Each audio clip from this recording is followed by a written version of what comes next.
Hi everyone, and you're very welcome to 1/6 Figure Focus, and this is episode number 18 of Visions. For every single episode, I sit down with a different collector or content creator and discuss the past, the present, and the future of their collecting journey. I don't know how to introduce this guy, but the first thing that comes to mind is he's a major Tool fan, so like he's always going to be good in my book. The second thing that comes to mind is that it's production values you're after when you're looking at a YouTuber. This guy kind of sets the bar kind of unachievably high. His mic sound alone is something to be kind of beholden. You know what I'm talking about when you bring him in. And his production values in terms of his streams and his editing is second to none, because he is the videographer, I believe, for the XO6. Did I get that right? The videographer for XO6? You did, absolutely, so to make my sure. friend. How are you doing, man? You good? Yeah, I'm doing great, man. I'm glad we're finally able to do this, man. Kind words, man. Kind words. I appreciate it. I call it like I see it. I can only my goals are to get my mic sounding that smooth, but I'm pretty sure I'll definitely have to upgrade and learn how to use a bit more about sound tech, I think. Hey, it just comes with the experience over time, maybe. You know, but yeah, man, it's great, man. It's great to be here, man, as always, dude. Finally. I know we were trying to do this a little earlier and it was like scheduling and whatnot. Glad you're here. I set my sights on that Magnificent Seven. Like I've definitely harped on about it a few times, like, but it's just I kind of give credit to the people that helped me out from the start, basically. You know, Will is the last one on my list, and we've scheduled a date, so nice, looking good. So yeah, so anyway, just in case you've just joined us, 15 in the chat, thank you very much. Obviously, I have Anthony from SIXSCALEMAFIA. We're going to go for an hour or so. We'll see how we're feeling. We spoke backstage, and neither of us are really in a rush to get away. So, and of course, every now and then, you're going to hear this sound, one of the many great sounds in Star Wars. And I'll ask Anthony what I've deemed a focus question, pun intended. I'm going to address the chat really quickly. So we've got first of all, put up your banner. 1 second. There we go. Right, we got your banner. We got some of these usernames are fantastic. We got Fat Batman's Collecting Nightmare. Did you do a video for him by any chance? I did. Yeah. Because I think does he have a YouTube channel, or is he kind of just starting out? Yes and no. Yeah. Slow and steady. Yeah, because but I look forward to anything that he decides to do. Yeah, I saw the video and I was like, yeah, I'm hyped for this. So Feezy's Figures, what it do, crew? It's Sugar Shane and Mafia. Let's do this. Good stuff. Yeah. Mugwump, another great username. Brandon Salad, strong support to the channel. Thank you. Bob Dylan is everywhere, man. The Polish and Irish mafias collaborating. That's brilliant. That's fact. Is your heritage Polish? Yeah? Yeah, I got Polish and Russian. Ah, cool. I've been to Poland, been to a few different spots over there, Woods and Międzyzdroje and stuff. And yeah, really nice place. Just kind of went to the seaside up there years ago now, but I'm going back a bit, showing my age. But yeah, beautiful country. 12-inch Moose Stream. Hey. Time to like. Good afternoon, Windman42. How are you doing? Maniac Collects. Good evening, Riley. How are you doing? Riley, today was the first time there was a Hot Toys announcement in a long time that you didn't actually tip me off about. Have you ever had that experience, Mafia? You open up Instagram, you see Riley and KG are live, and you know, yeah, something's after dropping. You check the Hot Toys Instagram, and then bang, something's dropped. Yeah, sometimes, man. Yeah. You know. Yeah, today was the first time in a long time where it was a strange time for a drop, though. I thought it was a bit unusual. I don't usually drops my time are kind of, I think they're Friday morning. Yeah, we can talk about that too in a little, actually. Yeah, strange, man. Yeah, definitely. What's up, everyone? You're going to hit 1K before the end of the stream is over. That'd be cool. I think I'm 8 left to go. Hey, Shane. Hey, Anthony. Looking forward to the stream. Thanks, Ryan, for being here. Mandalorian Huntress. This is your friend, I believe. How are you, Mandalorian Huntress? Thanks for tuning in. Thanks for that, my guy. Yeah, no problem, man. Chris Walton, finally to get to watch one of these. How are you doing, Chris? Bearded Nerdy Oaf. That is a classic username. Always cool to catch a show live instead of the day after. I definitely know the feeling of the day after, as I'd be collecting all the American, or watching all the American streams on the rewind. So good evening, Deadpool Red Suit. How are you? I was asleep at 7 a.m. when the drops came. Yeah, that's all right, man. That's all right. You know, you can't get them all. And Mario raised a great point there about a week or two. I was talking to him about how I thought they'd release a Vader from Kenobi with the swap out parts, kind of like they did, but he's like hoping, no, I hope to do it separate, because then you get like the fully battle damaged one. And yeah, he's kind of right. We might actually just jump straight into that. We've addressed. Yeah, I mean, I knew they weren't. Yeah, they were like we wanted obviously two different versions, but I was like, nah, they're just gonna swap. They're gonna do swap outs. Definitely, which is cool. Yep. Yeah. All right, so let's kick it off. Right, so I'm just gonna share my screen, and I want to get your thoughts on the Vader, and you can just direct me to. Yeah, basically that's the first question. What are your thoughts on this particular Vader? So I've got Vader here. I'm just going to flick through, Anthony, and then if you want me to stop at any particular slide, you just let me know. And what are your thoughts on this? What do you think, man? Well, I think he's amazing looking, to tell you the honest truth. I'm interested in seeing the price. But I mean, this is something for me to get excited for many reasons. I mean, I think it's kind of he's an all-encompassing Vader. We kind of talked briefly about that, backstage. I mean, because with the clean version, you can have a Vader for pretty much any representation of your Star Wars. The battle damage is obviously 6, so it's something like where I would almost, I could consider buying 2, and just having a clean Vader for, because maybe you don't want to go get a New Hope or Rogue One, or I mean, I know there's subtle differences between the figures, but this is upgraded. He's got the USB lightsaber, for example, things like that, the 2 different bases. If you're just like, I would like a Vader of some kind, there it is. And then on the flip side, you've got the damaged version, specifically from the show. So you're like, okay, this is a stunning piece. I'm wondering what the price is going to be. And it's a little unfortunate here that we have to wait 1.5 years. 2 years. What would you, if you had to estimate, what would you estimate the deluxe version to be? I mean, people asked me that earlier in my group too, man. I think I'm guessing like 330 for the deluxe.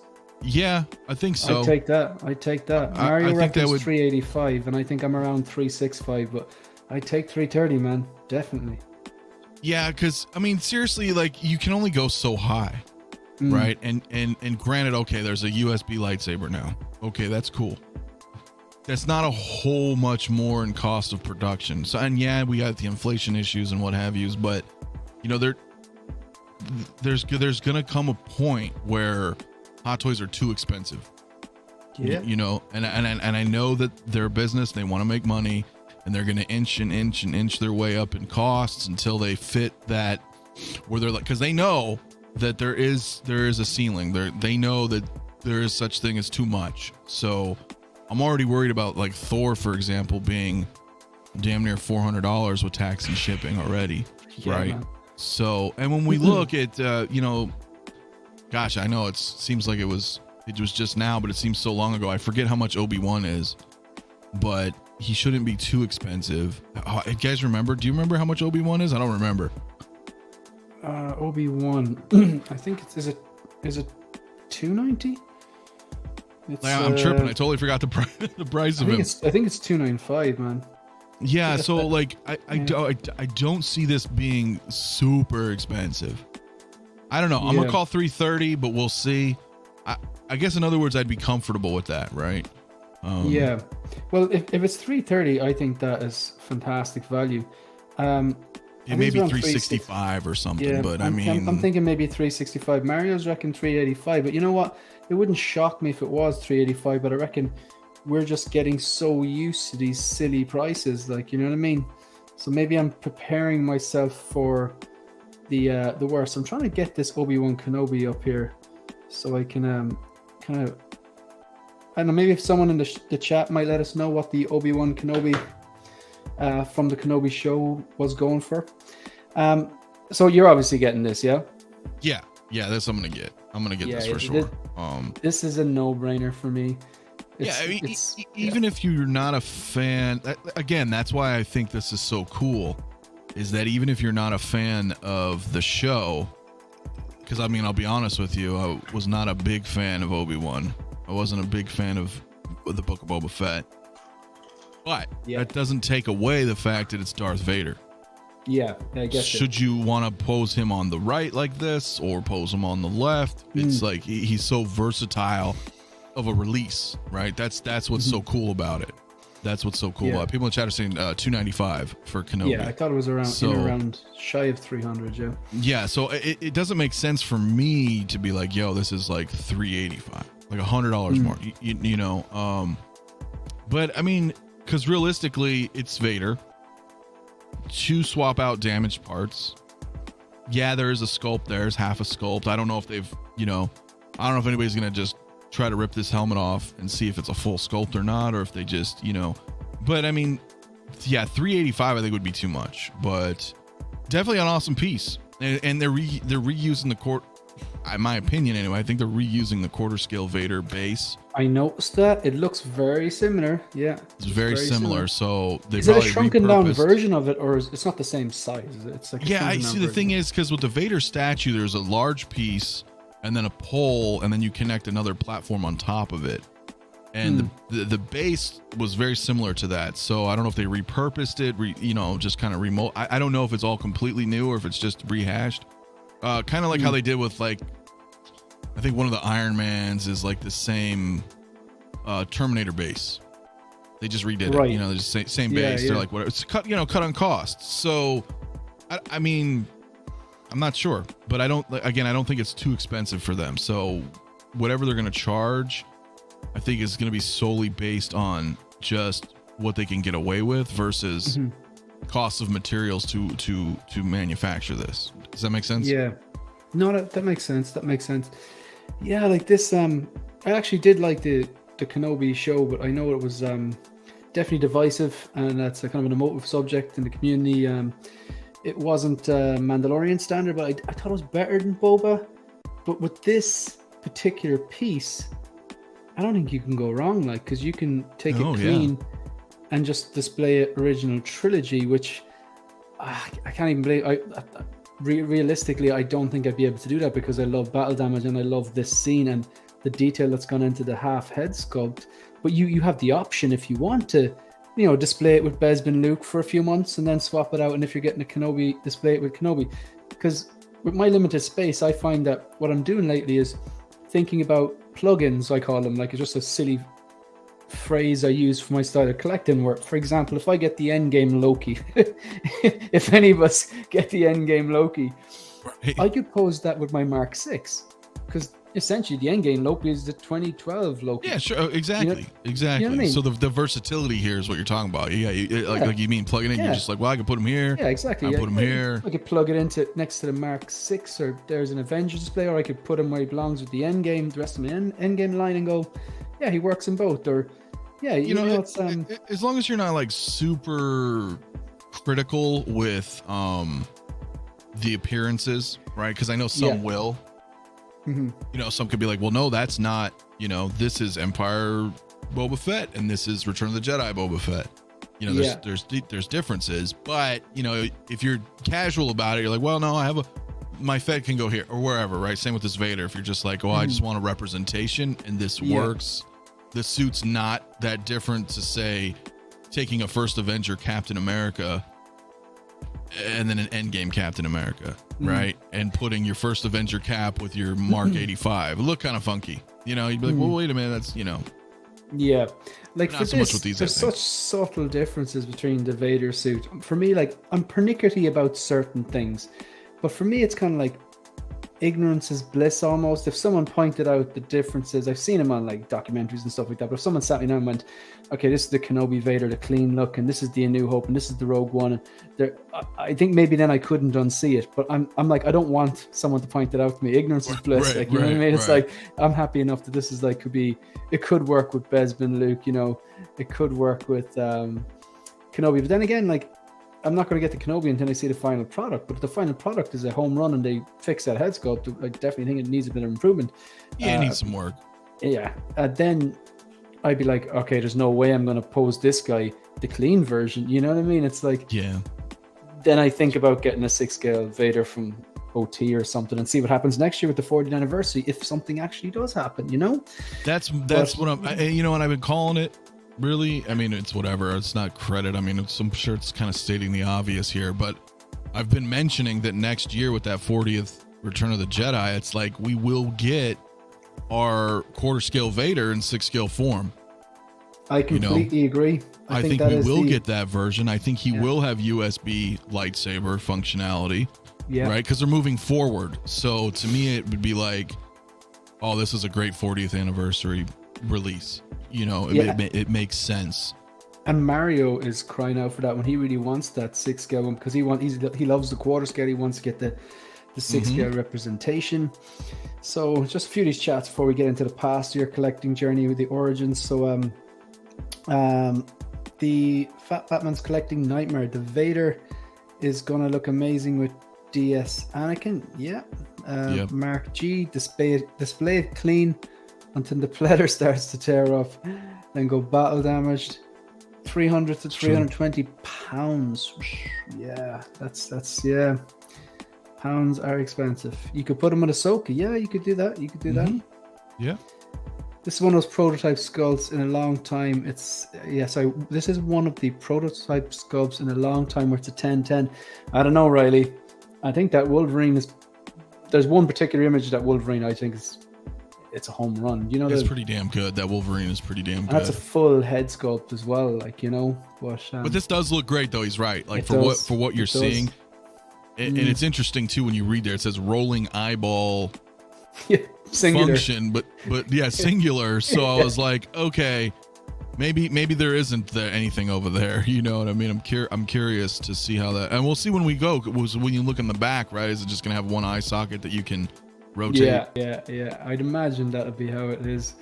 But all right. So let's start off with what we're here for then. So I mean, sure. Like you're a veteran. Like you've been in this game a while. Like, you know, you've custom made your own basic module case. I genuinely thought they were module cases. Like, but like you've got a fairly, you know, kind of an organized, clean display, which a lot of you customize yourself. So you're a veteran in this game.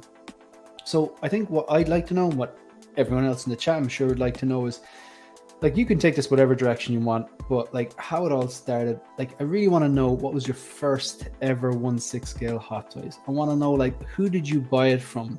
I want to know how you found it. I want to know, like, the price you paid for it. I want to know, do you still have it? How did you feel about the price? Were you like, this is a one and done, I can't justify this? Or you're like, oh, this is the start of something. It's a slippery slope. Floor is yours, man. You just talk and we'll listen. All right, that's fair. Well, it's actually two. And it was Captain America First Avenger and Red Skull. So I never do anything half measure. So I was like, you know what, I'm going in. So I grabbed two right off the gate. But I guess the backstory involved is I worked at a comic book store for, about a decade. To the point where I was pretty much running, and I didn't own it, but, you know, open, close, all that kind of manager style shit. And so I've always been collecting something my whole life, mostly comics, or, you know, even when we were younger, you know, just old figures, you know, all the toys you'd get as kids, whatever. You just some people are collectors from like early age, or some are just coming in regardless of scale, right? So I'd already been used to collecting stuff as it was, but I kind of like took breaks from it as you get a little bit older. At least for me, I was like, yeah, they're kind of like toys. I feel like I'm kind of growing out of that, right? Yeah. And then I dabbled in, you know, statues for a while. Some of the old Bowen statues. I don't know if you're familiar with them, but you know, like big, you know, quarter scale or third scale. You know, like Doctor Doom and Hulks and Wolverines, and because I mean, I was living and breathing comics my whole life too, so I was already used to kind of spending some money on some high end stuff. And not to mention comics, right? Because I mean, I was buying and trading and selling comics and grading comics and That's a different animal, man. Yeah, buying expensive comics or semi-expensive, $300,000-$500,000 comics. Certainly not way back some silver age, not anything golden age, but I was kind of used to it. And then we decided we brought in some Captain America stuff into the shop, and it was like, whoa, wait a minute, I didn't know what the hell a hot toy was, because we didn't carry them. Like I said, we would carry statues or Diamond Select figures, old Marvel Legends, stuff, of course, still sealed on cards and stuff and, whatnots. And then we got some of these in. It was like, okay, this is kind of cool. And it wasn't that long ago that I had watched First Avenger in the theater. Right. And I actually went and saw that movie like 3 times. I've always been a World War II fan in general. Just growing up, like with my grandfather, stuff like that. Like World War II was always a big thing to me. Like could probably teach it, really. You know what I mean? I was like really, really into it. So for me, and I already loved Cap, and I was like, oh, cool. It's gonna be in the 1940s. It's World War II. Very cool. And then they came in, and I was like, okay, these look pretty cool. And it kind of worked for me in that sense, right? Because it was like, oh, it's World War II. It's comics. It's Captain America. It's like everything I like. There's a few different data points going in there, putting you towards that. Exactly. So I was like, cool. And of course, as I worked there, excuse me, we get a little bit of a discount, stuff like that. So it wasn't as, and again, then they weren't that expensive anyway. I think they were like $180, $190. I had a good old days. So, and then I think I paid like just shy of like a little over $300 for both of them at the time. Steal. So you know what I'm saying? I was like, cool, let's do it. And then it just kind of became this rabbit hole, man. Because then you're like, oh, well, and people forget that sometimes, or people weren't collecting then. So, the next movies that come out, I think at the end of First Avenger, they teased the Avengers.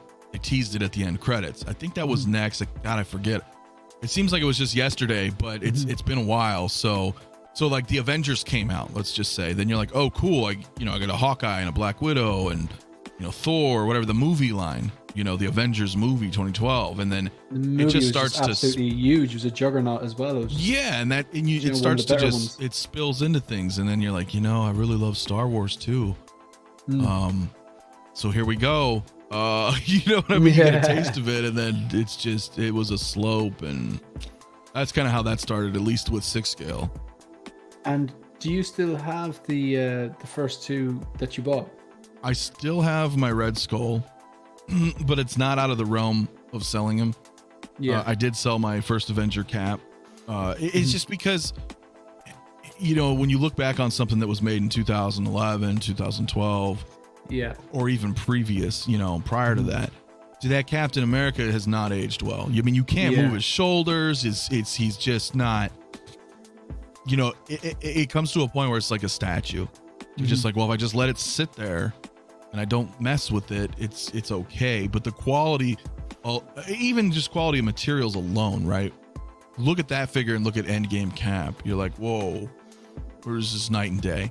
Night and day difference. So there are certain times, and there was, there's the sentimentalities there, but I was like, it's fine. I don't feel like I need to. I know there's a lot of collectors out there that are like, well, this was my first hot toy, I'll never get rid of it. But I just never say never. I'm just like, well, do I really need them? And at that point, I started phasing out of the MCU stuff anyway, because I was just like, I can't collect everything that I want to collect. There's just not enough money, and there's not enough space. So I figured, you know what? Some things can go. It's not a big deal. I'd rather go to somebody who will appreciate having it, and as how much I appreciated it at that time. You know what I'm saying? Yeah, I get you. Because I completely get that, and it's funny, like some figures that are made so long ago and they still hold up, and then other ones like they just hit or don't miss. Because I mean, hit or miss. I think like that Nicholson Joker, that must have been made. I know that the Batman, the DX09, I think was the Joker. Yeah, because the DX09 is 2012, so the DX09 surely can't be. It must have been around the same year, was it? I don't know offhand, but the Joker must have been in or around the same the same time. I suppose, You know, is it a it's funny 10-year-old you figure? mentioned that. Let me look it up because it's funny because I actually recently scored that Joker. Really? The DX08? Yeah, from a friend of mine here. So, but I'm looking at it right. Well, I was trying to look it up right now. That's a nice pickup. Yeah, it's a nice pickup, man. I'm just trying to think of what year this came out. It's a bit old. I'll give you that. But again, it's a great piece. Yeah, that's my like point. you're saying. There's a lot of older figures that are just they stand the test of time right now. You know, I think whereas some don't. They're just getting so good. Like we there's a natural tendency, like I think humans tend to compare, like, let's say if you take an athlete, you compare them to their best game or their best season. You know, a director, you compare the director to his best movie. Like you know what I mean? Oh, of course. So that's Hot why Toys, there's an outcry to a certain extent about Obi-Wan. Yeah, exactly. Because Like, we know that it's probably not. sculpt It's not their best work. It's not their best work. Yeah, you've already served me. The creme de la creme. I know what you're capable of doing. You know what I'm saying? Why are you serving me this now? Yeah. And on top of that, it costs more than what Toby, this one Obi-Wan costed Kenobi. me. You know what I mean? It's not the guy. Yeah, and it's not to just discount the artists. I know it's difficult to paint and sculpt to get a likeness right, but I would think there would come a point where during that process, because you go through prototypes, you go through changes, updates, as you will. I would figure somewhere along those lines, somebody would look at that and be like, yeah, that's a little off. We can do better. So I don't know if it's a matter of, do they have to push out X amount of figures in X amount of time? Similar to like video games, you're like, the developer's like, screw it, just put it out. It needs to be out by February. Yeah. Which is, we'll patch it later. Hampers quality, obviously. Right. So I don't know if there's that, because we all know there's damn near 200 figures on pre-order. Yeah. So this is their like cyberpunk moment. I'd say their Johnny Silverhand moment. Is it like, you know what I mean? It could be, You think that like I remember this is a bit off. It's very off the topic, but I used to love watching those air crash investigation documentaries when a famous plane crash was taking place, and it's a documentary like about what actually went wrong and how they went into detail how it went wrong. And I remember watching one where the pilot made a bad decision and the co-pilot didn't question, and the plane ended up crashing. And from that, when they went back and realized, if the co-pilot had just said, hey, that light there, you're supposed to do this, if the co-pilot had been encouraged in their training to question the decisions of the pilot, that's all it would have taken. Like, so then they changed the way they taught pilots, that co-pilots are now encouraged to question the decisions of the pilot to make the whole flying process safer. So my point is, like, did they not have a co-pilot? You know what I mean? Right. That's exactly, you're exactly right. Because if you just leave it in the hands of one person, right? Yeah. And that like they're the captain of the ship, and my way or the highway, that's you'll have a plane crash. Perfect example. I mean, you need to have that input on that kind of higher level. A good relationship. Like, hey, look, I've been sculpting for 20 years. I'm telling you, this is off a little bit. It's kind of like George Lucas in the prequels. To tell you the honest truth, everybody was like scared of George. Oh, just yes man. They're just yes manning him. Nobody was like, yeah, this is probably not a good idea. They just rolled with it. You know what I'm saying? The script in episode 2, like, really sand, and anyone. You know what I mean? It's like, it's funny. Like, just gonna catch up on these chats really quickly. So this reminds me of a scene in Falling Down of Michael Douglas in McDonald's. Seacut? Favorite movie of all time. I know the film and I know the scene, but am I missing something here? It says Seacut. Like the advertising, right? Where he was like, I ordered this burger. You know what I mean? Yeah. You give me this sloppy, greasy pile of shit. Like, you're like, what is this? Like, you know what I'm saying? Oh, it's a good film, man. I love that movie. I watched it. I'd say I watched it about 15 years ago at this stage, 20 years maybe. It takes place in the one day, isn't it? It's just this one. Yeah, it's one day. If you want to capture what it was like in like Southern LA in the 90s. It was like, that was the movie. I saw it in theaters, man. I love that flick. Yeah, I would love to have a figure. I would have a falling down figure. It'd be awesome. Yeah. Got a question here from you from Mugwump.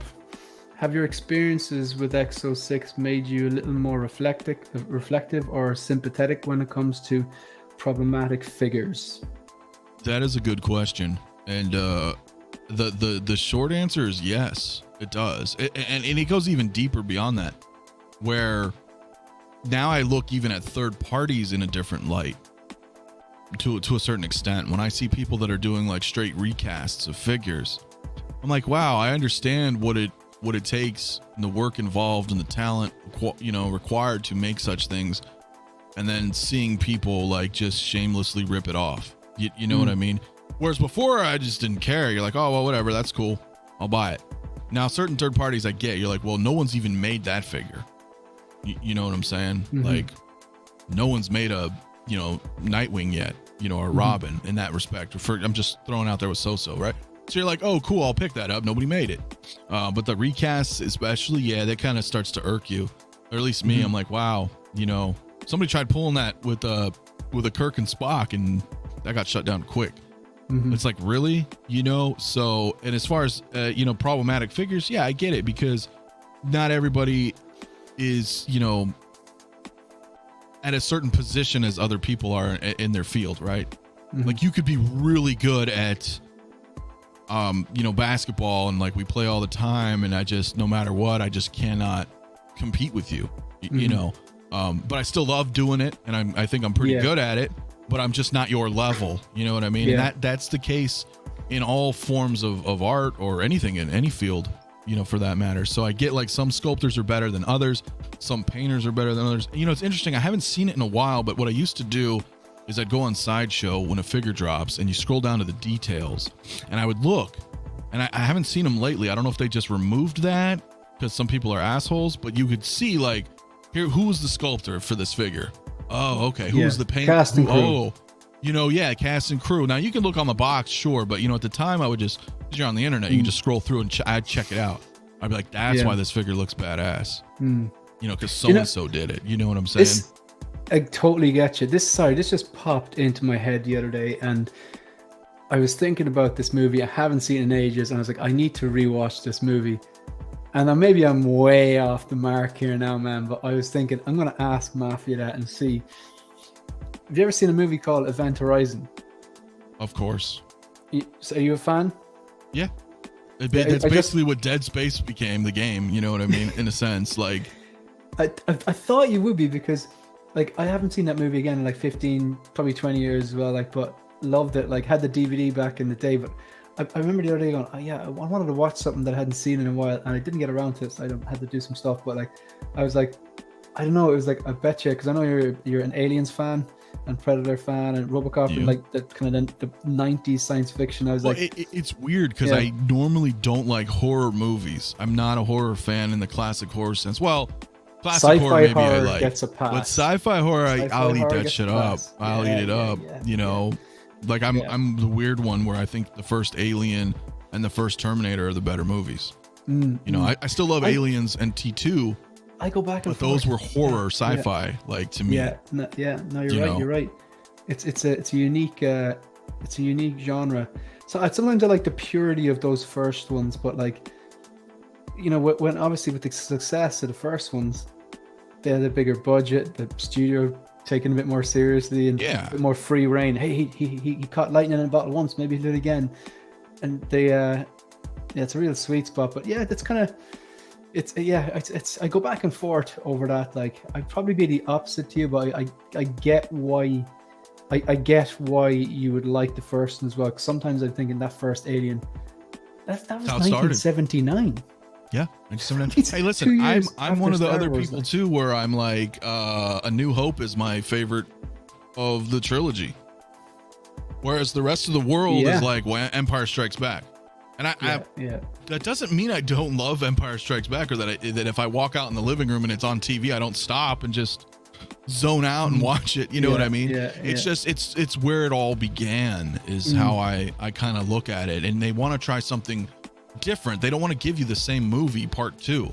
You know what I mean? So I get it. Terminator 2, Aliens, they're more action orientated this time. Yeah, I think Windman 42 has pretty much summed it up there. Aliens are horror. Yep, exactly. Aliens, action. Yeah. I even prefer the first Back to the Future versus the second one.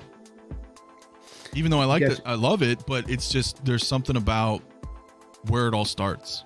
I think is what it hits me, you know. Lays the foundations. I completely get that.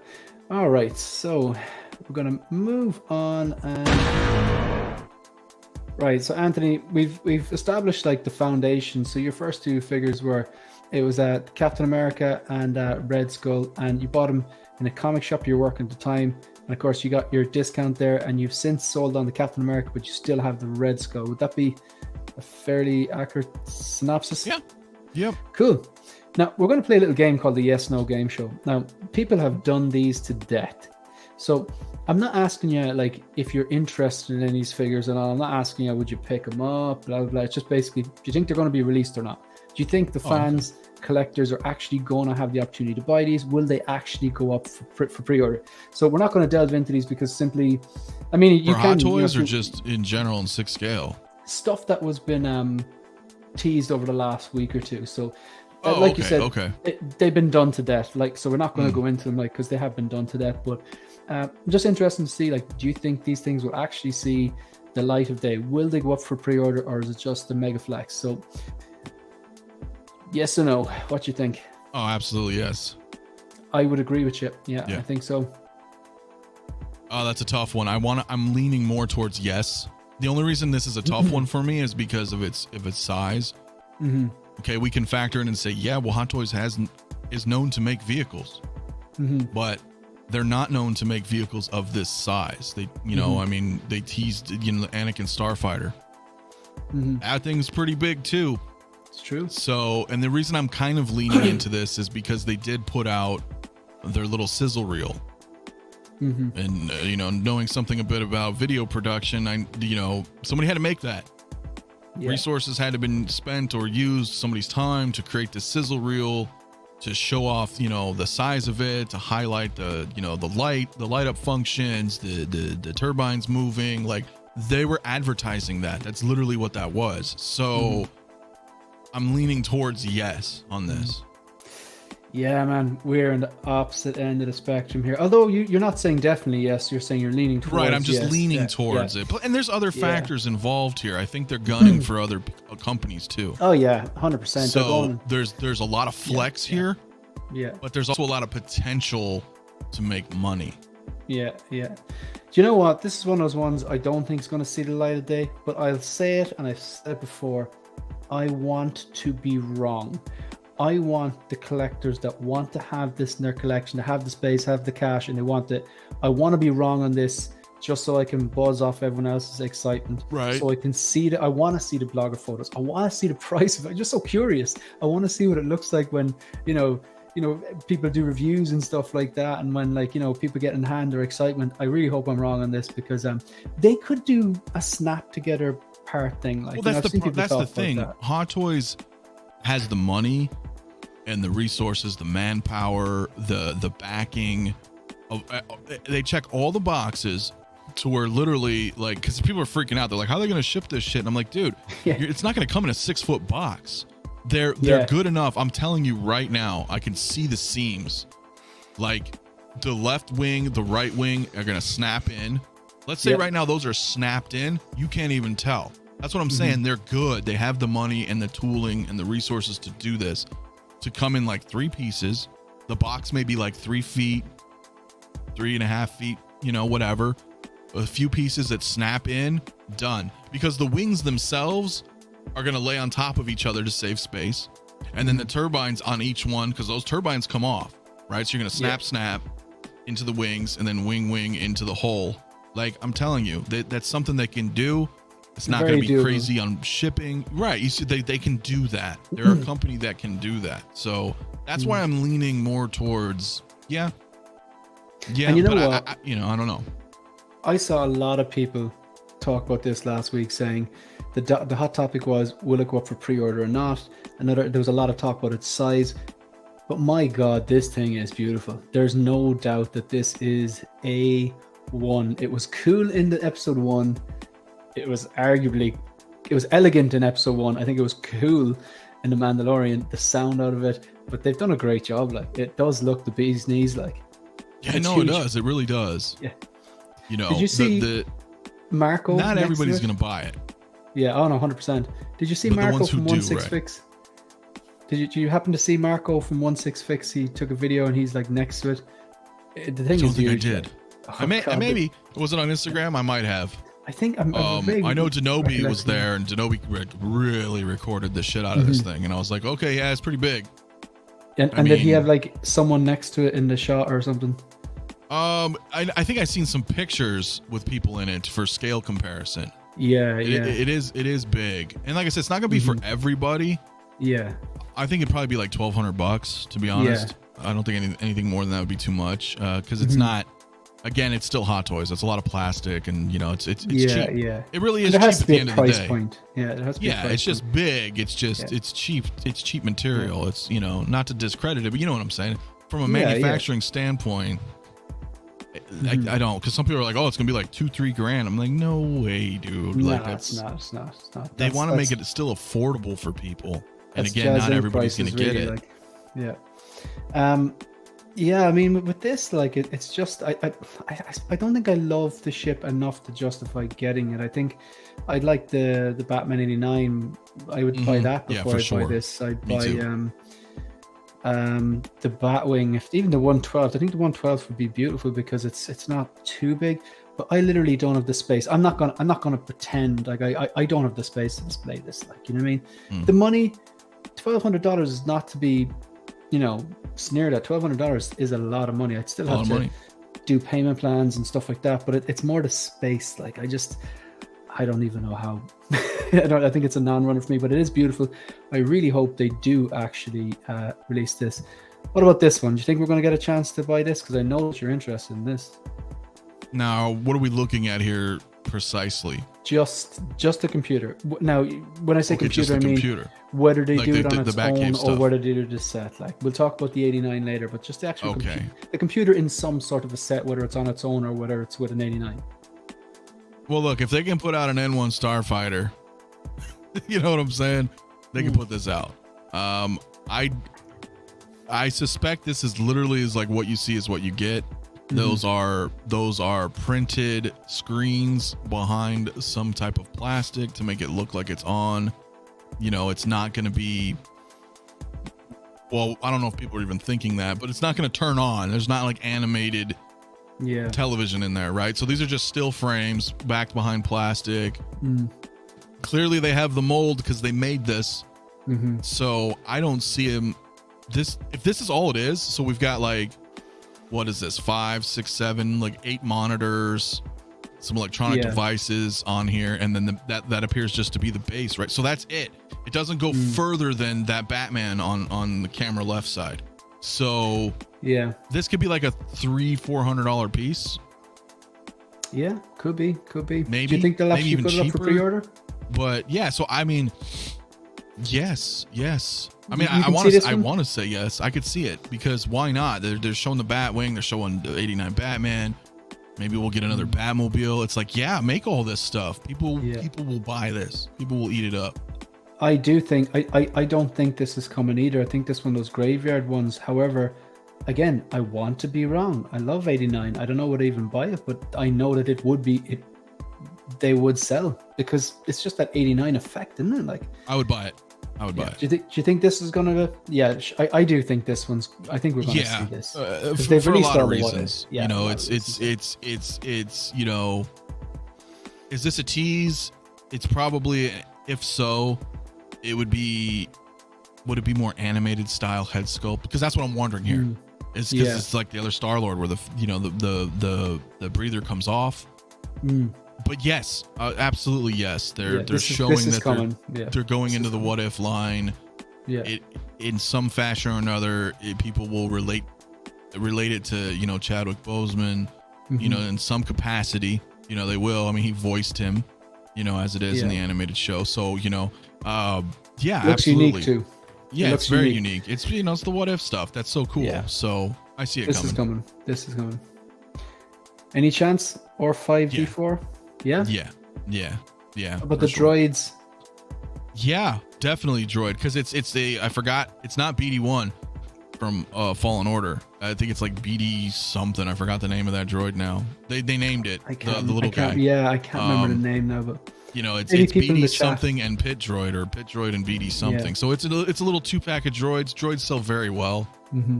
Very easy to make. No sculpts. You know what I mean? Yeah. Totally coming. What about this one? The armory? Yep. I mean, they teased this years ago. Mm-hmm. So it's weird that they brought it back out. Now, I don't know. Is it a question of, hey, we've got some stuff in storage that we can bring out to kind of just accentuate a display? To fill stuff You know what up. I mean? Yeah. Is that what it is? Man, the thing is, hard to say on this one. It's Nolan stuff, and they do like doing Nolan stuff, and we haven't seen that version of Bruce Wayne before. It's I true. do think they're actually going to release this. I think you're right, because they're rebooting the whole Dark Knight trilogy. I'm actually disappointed if it looks like this. You know what I mean? I'm disappointed if it looks like this, because the side to me it looks like a cheap rack at like a department store. Yeah. And I'm just for me, I'm like, yeah. No, you're right. I think the Bruce Wayne looks good. I think the tailoring looks good. It's a nice touch with the cane. But I went and had a look at the Dark Knight Rises, and like, if anyone in the chat wants to check this out, it's 39 minutes and 51 seconds in. This Alfred and Bruce Wayne are in the Batcave. This like comes up from the ground, like there's loads of water around. It comes up from like water, and the sides are a lot more transparent. This looks very like a Tupperware lunchbox that you bring your lunch to work with, or something like that. But it just doesn't look, for me anyway. It's not transparent. No. What about this? I'm gonna say yes, dude. I'm gonna say yes, because I feel like kind of what I mentioned before here. I think there's a little bit more behind the scenes going on. This is with why this is being shown off, and it's not 6 scale. Well, that's fine. I don't need to spend $3,000 on a 6 scale Batwing. And for me, I already see it. I already see what's going on here. With the forced perspective is all I need. I'll take a 12 scale, because I will keep that behind, you know what I mean, my figures here. If I make a display of such, you know what I mean? And that would be cool. And you can light it up, make like a moon in the background, and have it just, the light reflecting off of it, and in the distance, it depends on how deep you go on your display. But yeah, dude, 12 scale. Yeah, I think this is coming. How many times have you heard people buying 6 scale vehicles, and then you say, oh yeah, does whoever fit inside it? Oh, I haven't tried it because I don't want to break my figure. So what's the point in getting the 6 scale then? You know what I mean? If you're not going to put them, before they made a 12 scale, Bat. Yeah, and then I think they gave you a 12 scale figure. You're right, and a Catwoman as well. I don't mind this, because when something's this big, not everything has. A perfect example is I backed the Tomy Enterprise from the original series Star Trek. It's it's a starship, dude. It's a 1/350th scale, but it's still large. It's 32 inches long, and that can sit there with the crew of the original series in front of it, and that works for me. That works for me. So it's not always like you don't have to have the same scale of something, because we're talking vehicles and ships. These are super big. Like that. Sorry, Anthony. Can I just? Sorry, I didn't mean to cut across you. It's a really big moment in my YouTube and career here. I have my first booty bots. I've made it.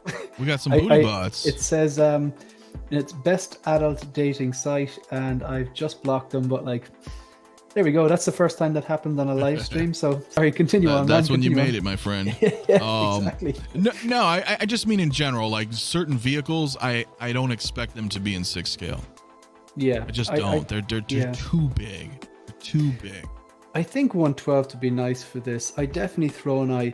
Look, I have looked and ogled over that Jazz Inc. one multiple times, but it's $2,400, and then I'm seeing the I'm just going to call it like the putty gate fiasco. Exactly. And you're like, that's a lot of money for me to have a, if so, maybe mine's perfect and yours is not. Yeah. You know what I mean? That's too much risk for me. Whereas you buy a Hot Toys version, your version is my version. Mm-hmm. Yeah. You see what I'm saying? Yeah. Like there's I had no problems. Well, that doesn't make me feel very good, right? If mine's, pile of shit, I spent the same money.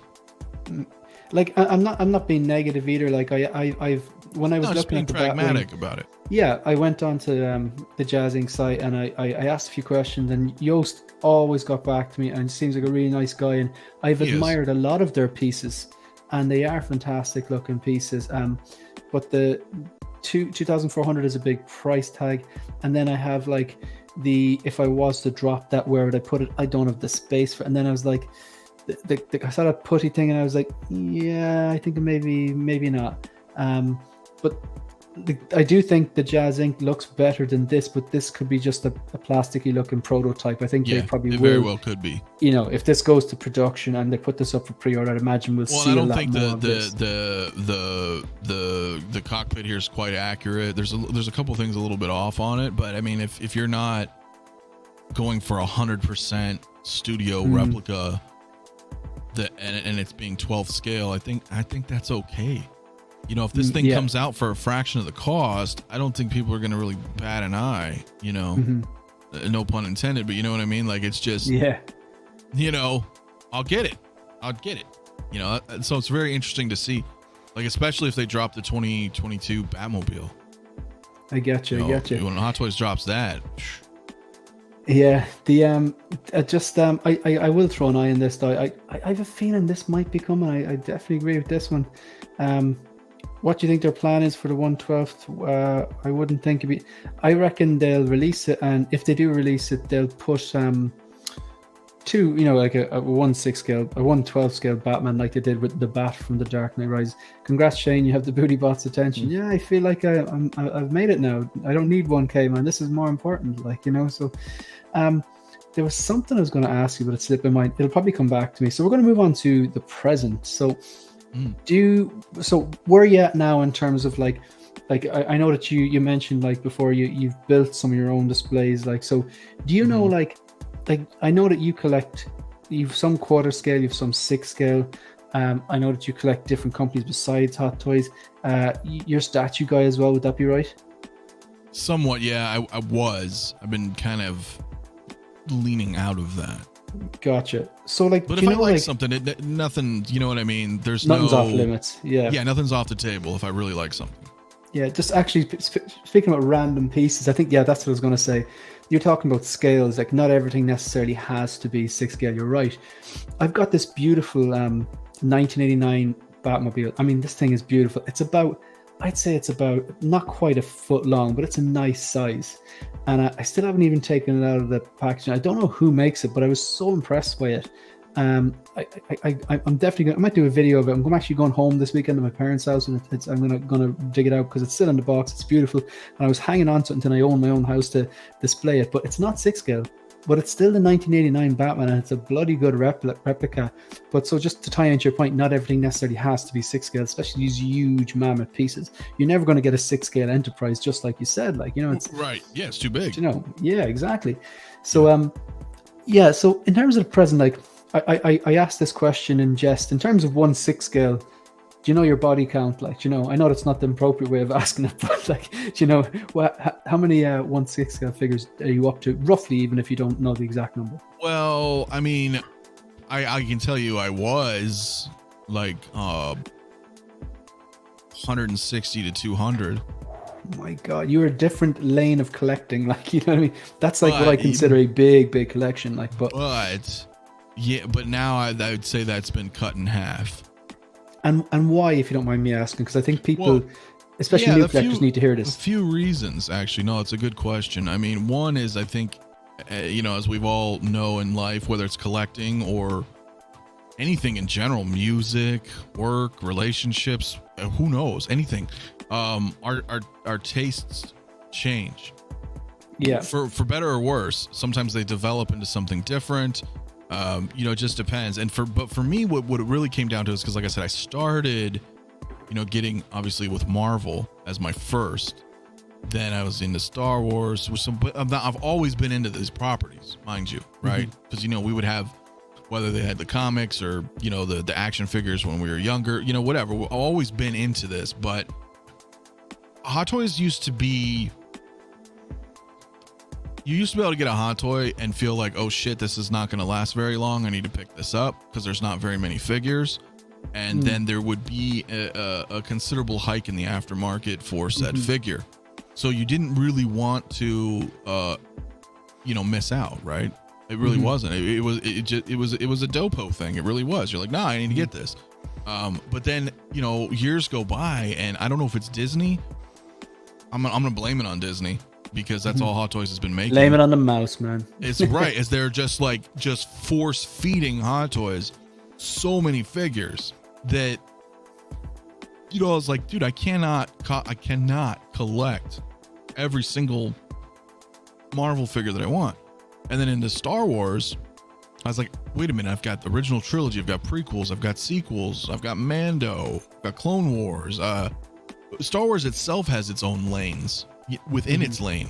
So, and let's not even talk about DC, right? I mean, as far and few between as they are, DC's still relevant, and I'm still a fan of a lot of DC stuff, but I just was like, so long story short, as the time goes by, I was just kind of like, you know what?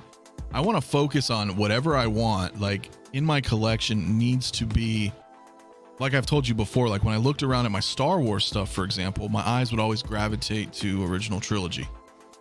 Always. I didn't grow up with the prequels. I didn't grow up with Clone Wars. I like them. They're cool. Do I love them like the original trilogy? No, absolutely not. And you can't force somebody to love something or someone. It just doesn't connect. So that's where it started going through my head, and with the increasing costs of figures and the massive the volume, right? The sheer volume of what is available and what is to come is too much. It's too much for, I think, an average person who's collecting. So I wanted to streamline it, and I want to look at everything that I have in my collection and be like, every single piece that I look at, I love. It gets to a point, and it will, to people out there, whether you're a new collector or semi-new, at some point in your collecting journey, it does get to a point where you get a figure, you unbox the figure, and you go, cool, and you put it on the shelf and you walk away. And I don't like that feeling. Yeah, you know that's what I'm saying? A valid point, man. That is a valid point. I just want to bring up to the chat, just in case they haven't heard you say it before. You're speaking about selling figures for. I've heard you say it twice, I think, that if you're thinking about selling a figure, you take it off the shelf, you box it away, and you leave it there. You don't sell it immediately. You wait a few days, maybe a few weeks. And then if you walk past the shelf and you don't miss it, then you're like, it's time to sell. But if you do walk past the shelf and go, God, I missed that, then you won't sell it. That was you who said that, wasn't it? Yep. I still do it to this day. I literally just did it to Dooku. Yeah. I sold my Dooku. That's great advice, I think, for anyone who... Yeah. And I love you sold the Dooku? I sold the Dooku to actually somebody in the chat. Good stuff. Because I was like, I boxed him up, and I like Christopher Lee. I like him in Lord of the Rings. I liked him as Dracula. I think he was an awesome guy. He passed away. I like Christopher Lee. The sculpt is amazing. I don't care about the prequels, and I don't want to come off sounding harsh, but I just mean I don't relate to it. Yeah. If we're hanging out and you're like, hey, you want to watch Phantom Menace? I'd be like, yeah, okay. I mean, sure. If you want to watch it, we'll watch it. You know what I mean? It's not horrible by any stretch. It's just I don't have that love like I do for the original trilogy, right? Again, it came back to me looking, and I'm like, whoa, my eyes would always go to, this shelf right here is all OT, like, and some over there. But you know what I mean? Like, that's where my eyes would go. So it's like, you know what? Fine. I boxed them up. I let them sit for a while. And people know that. There's others I've done that with, so they vouch for it. They're like, hey, you gonna sell this? I'm like, I don't know. He's in purgatory right now. Well, I'll let you know in like a week or something. And then I'm like, yeah, you know what? You keep asking me for this. You really want it. I don't keep asking myself, should I unbox my figure? You know what I'm saying? So I'd rather go to somebody who's going to love it like I love my other figures. Yeah, I get you. But you know what it's like? if you have a garden, eventually a garden, when it gets out of control, you get rid of a few weeds so you keep the roses, like, you know what I mean? So it's like, I'm not saying any figure's a weed, but like, you know, no, but it's a good analogy. It is a good analogy. Exactly. You know, so it's yeah, so that's I did like that approach to selling. So if anyone's thinking about there, maybe if you're thinking about selling a figure, do the mafia method, box it away, leave it there. You know, another good thing you should do too, if you box it up, before you box it up, spend a little time with it. Right? Before you make the decision to put it in the box and throw it in purgatory for a couple weeks, take a 20 minutes, 30 minutes, however long you need. Go grab one of your figures that you haven't looked at in a while. Take them down, examine them, not for quality control, but just examine your figure. Why? Look at it and be like, why did I buy this figure? Mm-hmm. You know, maybe pose them, maybe change out some of the accessories, and try to find, you know, is that appreciation for that figure still there? You know, it's kind of like revisiting an ex-girlfriend or something or whatever, you know, like, do you still have anything of value to me? I don't know how to say it any other way, but you know what I mean? Like, you're just like, maybe I don't, but maybe you do. Maybe you do find out, a forgotten appreciation. Can this 1/6 scale relationship be salvaged? Have a date night. Right, because that's kind of how it is with Hot Toys. Yeah. You really have this almost abusive relationship sometimes with it. You're like, dude, I'm not buying shit anymore. You know, you get a figure and it starts to, you know, a pleather breaks or something, or you're just, you're frustrated, or they Vader drop. Right. Or they potentially ruin a character that you enjoyed and you get frustrated. You know what I'm saying? But you're like, no, but I need to have it. And so I get you. There's so many weird psychological aspects of collecting that we often don't even realize we're doing. No, you're right. So like, just sticking with the present then, like, so you mentioned like you had about 160, you kind of trimmed the fat in the collection, and kind of, I think that's even a bad way of saying it. I think it's more like you improved the quality of your selection by getting rid of some that curated. There you go, that is perfect. So now you're down to about 81/6 scale. Do you have any quarter scales or statues currently? I know you've got a lot of X06 as well, don't you? Oh yeah, and that's the thing. I mean, that's something else that I'm considering. Like, I will have every release. Every Star Trek release. So that's okay. That's space right there. There's a huge factor. How am I going to display this? Where am I going to display this? You know? Yeah. Do I want to have them in Maji cases? Do I want to set them up? Do I want to buy those Tomy, you know, die-cast ships to go with them? You know, there's all this going in your head that's completely separate from, you know, any other franchise. So you have to, you do have to scale back. And I've thought about that. I've kind of dipped out of it's just for now, again, because you can never say never, but like, I've gotten rid of most of my quarter scales and statues, and because it's just like, again, it's space, and it's like, wait, do I need that representation? Right? Some totally do. I get that. If you're a giant Darth Vader fan, or if you're a giant Boba Fett fan, or whomever, giant Captain America fan, you're gonna buy like the J&D 3rd scale statue, and then you're gonna have a life-size shield, and you're going to have a couple of Hot Toy versions of, you know what I'm saying? So it depends on your level of fandom for that particular character. But for me, I was just like, you know what? I'm going to keep it in 6 scale unless something really blows me away. And then even then, you know, as we mentioned, your tastes can change after a while, and you're like, you know, I've had this for a long time. I don't feel the same as I once did when the first day I got it. Right? No, I get that. I used to have 3rd scale Mortal Kombat statues. They're huge. Yeah. I mean, and I loved them. And I was like, where am I going to put? I started piling up. I had like 3 or 4 of them, and you're like, these are huge, and I don't have a big space. So, you know, again, at the time, I was like, oh, hell yeah, I must have these. And then afterwards, you're kind of like, well, I'm okay with letting them go. You see what I'm saying? Yeah, so it just depends, man. And your display as well, you kind of have a mixture of different display types. You made some kind of Modu Case X things yourself, wouldn't that be correct? And you actually have Modu cases as well then, or how are you currently displaying all your stuff? Yeah, so I do have them coming, but so the thing is I'm trying to plan ahead accordingly. So I'm probably gonna be moving at some point. Gotcha. Yeah. So when things come, for example, like when that Enterprise comes, or my cases come, they're not being opened up. because there's no point. There's no point in me assembling and setting everything up just to move. So like I'd rather assemble it and do. Right. So I'm thinking I'm future proofing, right? Because there's some of us who, maybe came in from during the pandemic or from stimulus kind of money, or, that may have not been lifelong collectors. So they'll come in, they get something, they have a few detoffs. That's all they're kind of planning in the now, because tomorrow may never come. They may just be like, you know what, this isn't really for me. But for someone like, me, Mario, other people, probably yourself, like we'll think. That's why a lot of people have reservations just for Maji cases. I'm only using them as an example because they have such a long wait time. Yeah, a lot of people have reservations, and I don't think it's because of the wait time, because we're all collecting Hot Toys, man, that take 2 years to come out. Mm-hmm. So I think that's an excuse. I think a lot of reasons people don't get them. It's because they don't know where they're going to be in 2 years, or a year and a half. Yeah, are they still going to be collecting? How big is my collect? But for us who know, like, we're in it, like we're deep in it, regardless of whether the collection evolves. Yeah, we need. As soon as you see someone, when I see someone buying Maji cases, they're a different type of collector.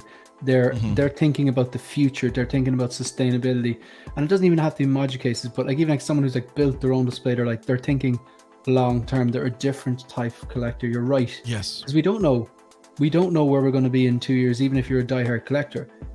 But the fact that you don't know where you're going to be in 2 years and you've committed to buying these Maji cases, you're basically putting your money where your mouth is and goes, I feel strong enough about this that I will want to collect. You know what I mean?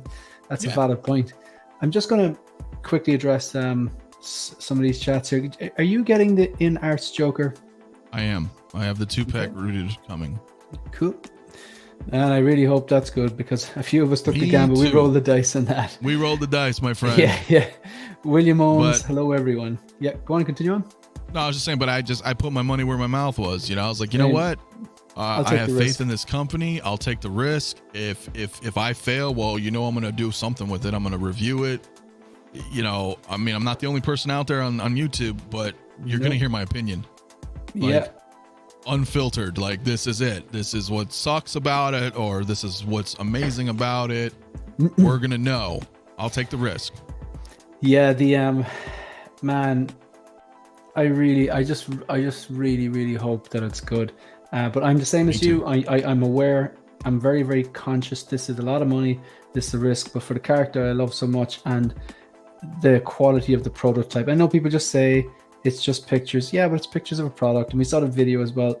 Hopefully, but anyway, that's we've spoke about that a lot, so we won't go down the road. But I will tell you this: we do the same thing with Hot Toys, and we go, "Wow, that picture looks great." So why can't we look at this figure and be like, "Wow, that looks great"? And then on both sides, when we get the figures in hand, we're like, "Wow, this is actually way better than the," you know what I mean? So I just don't see them screwing it up, man. I just don't see them screwing it up.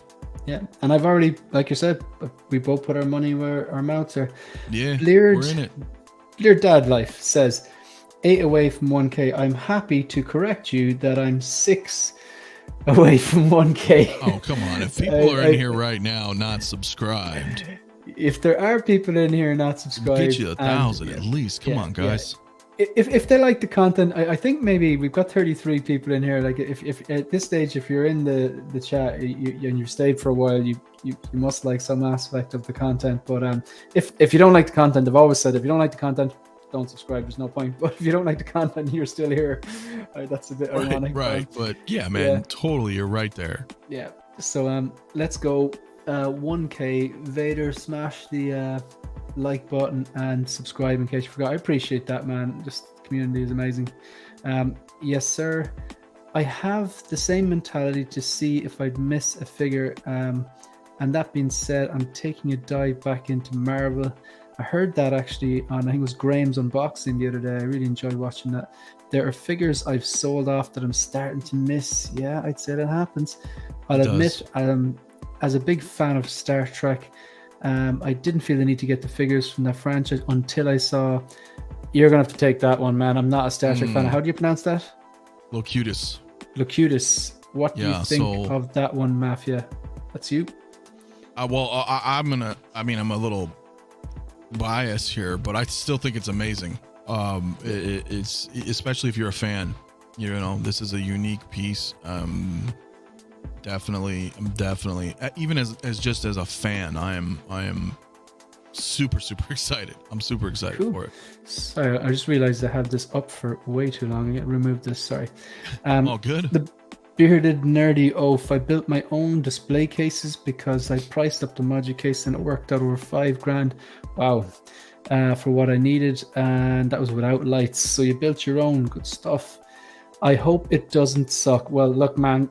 Yeah, I cannot disagree with that. That's as straightforward as 100%. I don't want to lose $1,000 for nothing. No, you know, like. And yeah. I went full hog. I ordered the Rooted 2-pack, and I also went sculpt as well because. Oh shit! You did? Yeah, because I don't particularly like rooted hair, but when I saw this one, I was like, oh, this looks like a cut above the rest. Like you know, like a lot of the rooted hair, I just don't particularly like. But I just thought whatever way they'd style the hair and everything. Now, would it come out of the box like that is another thing. I'm not a barber. Subscribe, please. Right. Thank you very much. But yeah, I went all out with that. But look, I know I don't buy something unless I know how to describe it. So it goes back to work. Or sorry, I don't buy something or order something unless I know exactly how I intend to display it. So that goes back to the earlier conversation about Starfighter or that 1/6 scale Jazzing Batwing. I just know it's just a non-runner. So then I get it just for the sake of having it, and that's not. So right, you're getting something just to get it is the wrong reason to get something. Whereas with the Jokers, I know exactly where I'm going to display the three of them, where it won't look like they're just all three next to each other, and it should work. Or maybe if I just go, the rooted is way better than the sculpted, I could sell the sculpted or something, but that's a problem for future, Shane. So definitely going to ask you about that tomorrow question. Type situation. Yeah, exactly. Right, yeah. I just hope it's okay. So I've got a few questions here. Which one? We've talked about that. So I've asked you 2 so far. I got 3 more. I've done that. Okay. I want you to be just be as raw, as honest as you want to be with this. I know this topic comes up a lot. I think I've made my feelings on them quite clear. There's a time and a place for them, but this is not my episode. It's your episode. Give us your honest, unedited opinion on Toys Wonderland. Go for it. Oh man, I you know what? It's funny. It's funny because I knew that name was coming while you were talking just now. I'm like, he's gonna bring up Toys Wonderland, isn't he? What else is he gonna bring up? Out of everything we can talk about, he's gonna bring up Toys Wonderland, isn't he? Yeah. And then I don't like him. I don't like them. That's my brutal opinion. They serve their purpose when it suits me. So, you know, you call me a hypocrite if you'd like. I've ordered from them, but I don't like them. I don't like what they've done to the economy.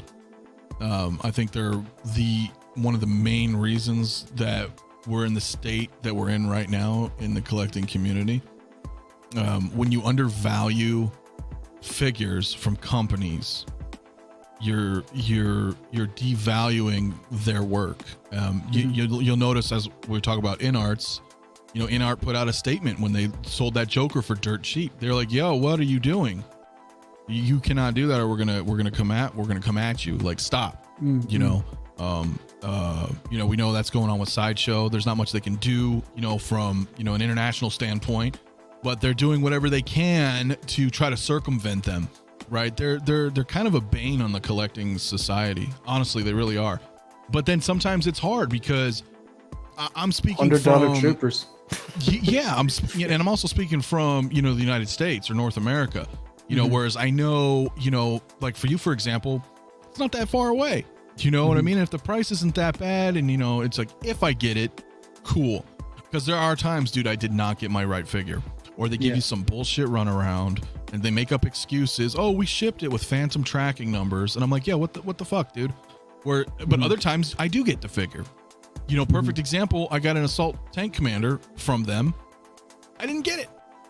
They gave me some runaround bullshit. Like, I didn't get it. You know what I mean? And then I complained and this and that. And then they sent it to, you know what I mean? And So whereas like so they're kind of highly disorganized. It is highly disorganized and somewhat deceptive in their practices, but there does again like $100 trooper. I'll roll the dice. Now is it because I have a YouTube channel? Is it because I have a voice or a platform that it's acceptable for me to take the chance because I will voice my opinions on the matter? So you'll like, here we'll fix it for you. Well, what about the people who don't have a platform, who buy something and then they're just like, sorry, you know what I mean? Is that why, that you will appease people that have a platform to voice, So I don't know, like, it's hard to say. It's kind of like a last resort thing for me.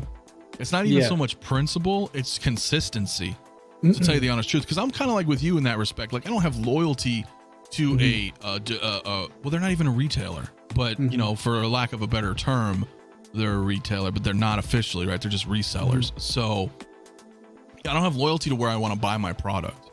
Yeah. If I'm in the market for that Mysterio behind you and you're going to sell it to me for $50 cheaper than this other guy, I'm going to buy it from you, Shane. I'm going to be like, all right, cool. I'm going to say $50. You know what I mean? Yeah. So it's not that. It's just, I feel like there's deceptive practices that I don't dig. If you were consistent about it and there was no bullshit, cool, I guess. But again, it's kind of destabilized the market too. It really has. Look at Sideshow. Do they have so much stock? Why would I buy a rescue for $407 when I can get her for $130? This is the thing. Like, I mean, I get the devaluing thing. Like, as in, look, I've beaten this topic to death. I've said it on live stream. I've done a whole video on it. Like, I think everyone knows my stance on it. Like, it's there's a time and a place for them. Like, but and even the point of asking me asking you the question is not even to have a debate about it. I just want to know your thoughts. And to be honest, like, there's not much that you've said that I could even have a counterpoint, because I won't endorse the meter, but I won't trash the meter. I'll be kind of in the middle going, yeah, they do some shady stuff. That is a fact. There's also $100 troopers. That's a fact. I know, so it's kind of tough, right? So it's like, I don't want to be a hypocrite, but I'm not going to hate somebody just to hate somebody, or a company I'm not going to be mad at them because they, whatever. Maybe I don't like a perfect example. I don't particularly like or agree with a lot of actors or actresses that I enjoy the roles that they portray. Oh yeah, man. But right? Oh, I love so-and-so character, but I really don't like the person. I'm still going to watch the movie. How many rock stars out there have done messed up stuff but produced beautiful art? Like, if you genuinely went, okay, I don't like that person's political idea, or I don't like what they said there. I know sometimes you have to take a stand, but sometimes you'd be like, okay, then all this art I can't watch anymore. It's like, it's like when I'm listening to a rock band, I'm not like, oh, do their political ideas agree with me? No, I just like their music. You know what I mean? It's yeah. But, you have to at least for me, I feel like you need to separate the art from the artist. Yeah, I think in a sense, right? Yeah, you know what I mean? Yeah, I think that, definitely there are extremes, but nah, it's like, I think so. Something right? But they're more of the exception, not the rule, right? There are some extremes where you're just like, I have one example in mind, but it's definitely not appropriate to say. We'll talk backstage. But no, man, that's solid. Like, a lot of those points, like the phantom tracking, definitely been a victim of that before. And sometimes too, right? Like, sometimes I could PayPal, sometimes I can't PayPal. Well, why can't I? Well, because PayPal's getting too many chargebacks, so they kind of penalize them. Oh, well, you can't have PayPal for 30 days because you have too many chargebacks in this like fiscal period or whatever. You know what I mean? Well, I don't have that habit at Sideshow, because they're like a legitimate company. And if there's a problem with my figure, that's why the only people I ever endorse seriously is Sideshow, because they're the official U.S. distributor. So I'm like, look, you got a problem with Sideshow, bro. Your shit's broke, whatever, lost, they replace it, no problems. You don't want it anymore, whatever. You get your money back. Like, there's no, oh, well, we don't really know. We'll just tell you some made up stories. It's coming, maybe, I think. Well, no, we mailed it. I don't know. Like, Yeah, I get that. It's even like, I definitely bought off, like, my pre-order list is shrinking thankfully, significantly. And I think of like 2 left with Sideshow and a few left with Toys Wonderland. But the and then some with Toys Buying Agent who are fantastic. I don't have a bad word to say about them. Tim sent. But with the Sideshow thing, it's just because like they're a legitimate company, like you said, that works sometimes to my disadvantage because they have to fill out an import form, and then I've got to pay import taxes, which is you have to have crazy. But Toys Wonderland actually things. Do that as well. But it's because they're offering stuff so cheap, despite their silly costs and their silly shipping costs and the customs. It still works out better sometimes. But I just find, ideally, my ideal retailer would probably be a Hong Kong-based retailer that like has better communication, none of this phantom tracking stuff, good prices, and marks values down. I have had some good experiences with Toys Buying Agent and Lion Rock. Tim sent. It's not bad. Yeah. Lion Rock, KG Hobby, 1/6 Kit. I mean, there are. But here's the thing: you're buying. You're buying stuff from them because they have some, or at least for me, they may have stuff that I cannot get in the States. Certain like Didco or Facepool, like World War II figures, things like that. Like I will go overseas for. Denobi said it best, man, and I always like it stuck to me. And he said, I'm paraphrasing, but he basically said anybody trying to sell you day one figures from Hong Kong is not your friend. They don't have your interest at heart. And that resonated with me because it's absolutely correct, because there's no reason for you to go out right now and buy the Dark Trooper, which is like $200 or something, and you're spending like $350 for it just to have it right now. If you can afford it and it doesn't matter to you and you just want it right now, absolutely buy it. I know plenty of friends that are just like, I got the money, bro. I'm not going to wait for Sideshow. I'm just buying it. You know what I mean? Regardless of where they purchased it from, the fact that they day one, Hong Kong, got the first batch is irrelevant to where they purchased. That's fine if you can swing it, but don't live into that, be like, oh, this is the greatest figure. Well, that's what you said last figure and the figure before that and the figure 2 years ago. Do I need to get it right now? We're so overwhelmed with figure releases and pre-orders. Increases in cost. Like the Dark Trooper, like you said, it was $200. You're going to get 2 for $200 in a few months' time, Right. That's my point. Yeah. So I'm like, don't listen to that shit. You know what I mean? Yeah. Because it's your money. I'm not buying your figure for you. You're not buying their figure. You're buying your figure. So just kind of be smart with your money. And we're not at the point, like I mentioned earlier, like we're not in the days of old where a figure comes out, and you're like, shit, I need to get it because I'm gonna miss it. Because it sells unless. If it's an exclusive, like this Arena Fett was like, even took me, because Sideshow kind of blundered that one. I'm not gonna lie. They had the date set for the end of 2023, and you can add 6 to the card. Yeah. So I was like, oh, this is gonna be like the Armor, like last year's Toy Fair exclusive. I was like, okay, not a big deal. I'll grab him a bit later, and then boom, he was gone. I was like, what the hell?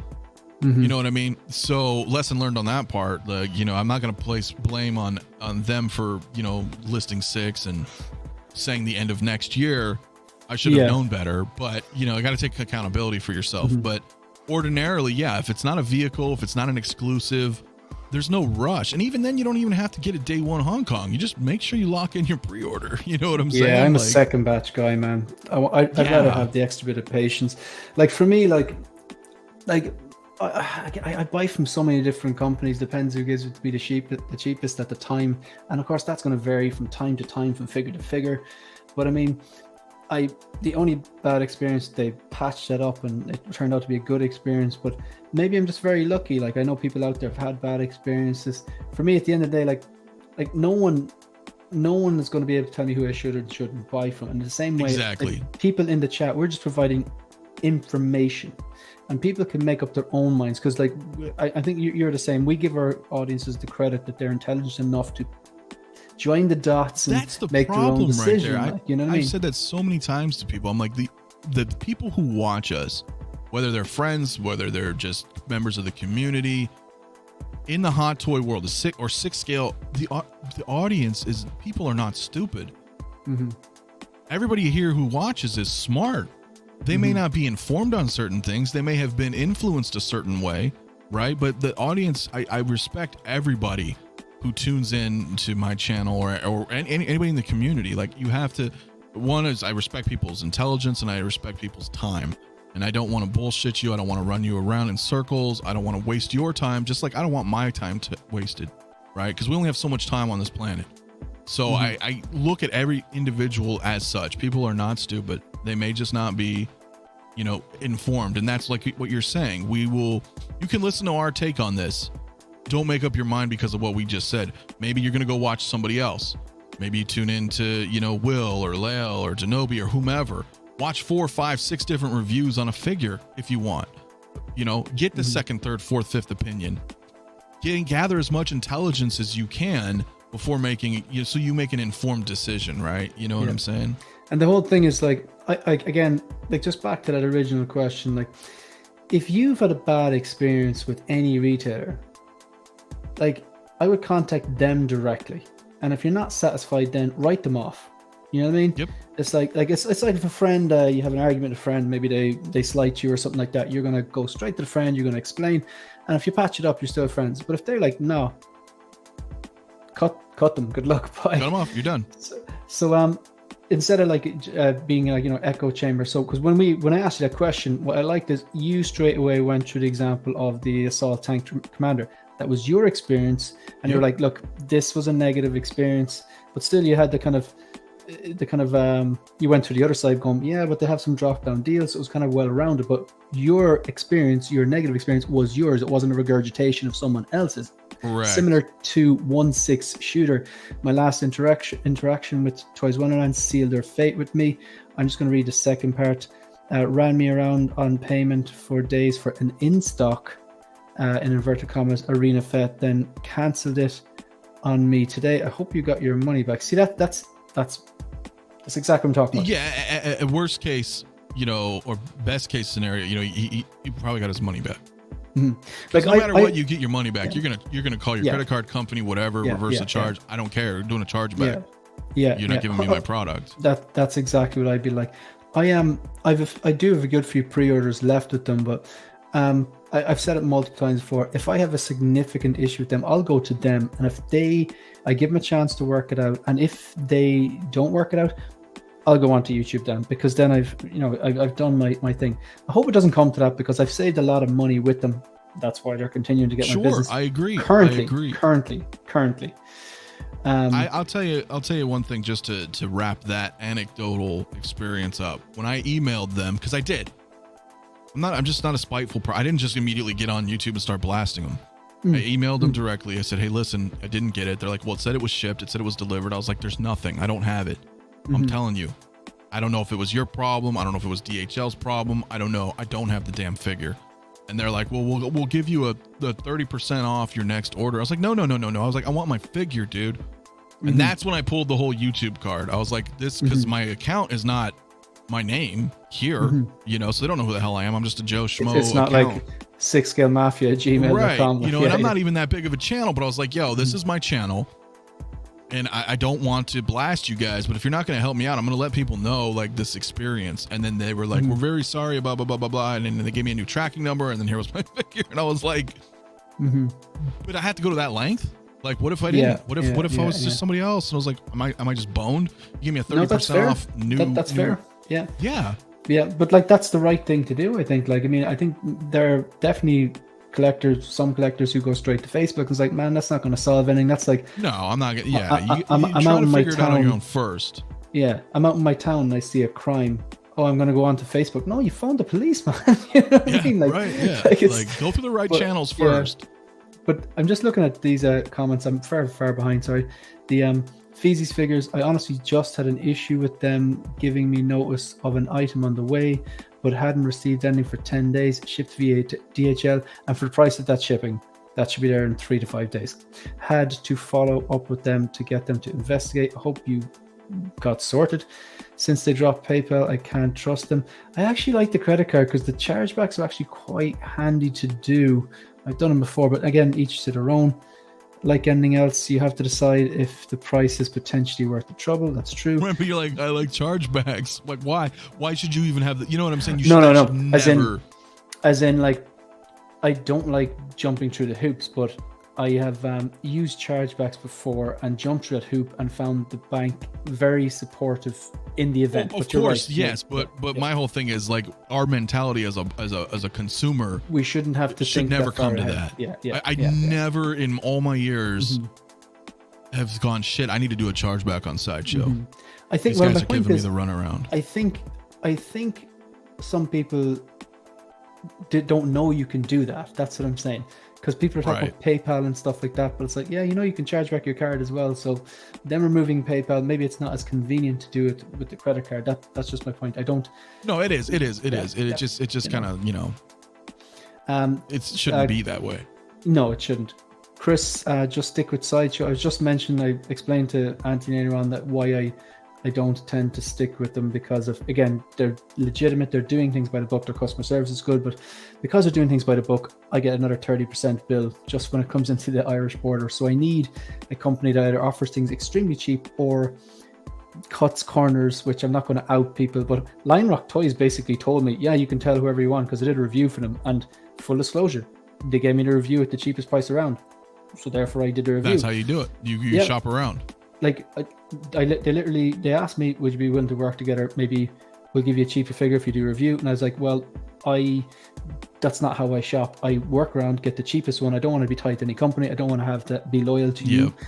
But this is the cheapest I can find. This figure I'm currently looking for. Can you beat that? And they did. So happy days. Full disclosure. I don't have to tell anyone that, but I'm telling you to full transparency. Yeah, you never want to have, in my opinion, you don't want to be tethered to somebody.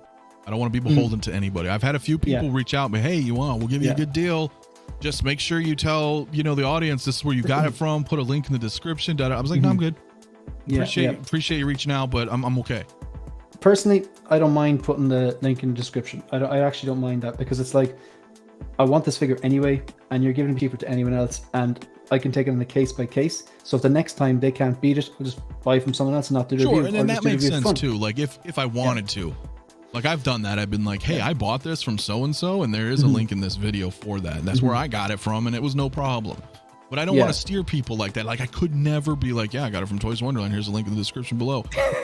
I'm not gonna do that, because there's a significant difference between the customer service from Toys Wonderland and Lion Rock. Like, I mean, listen, dude, I bought a CW Flash.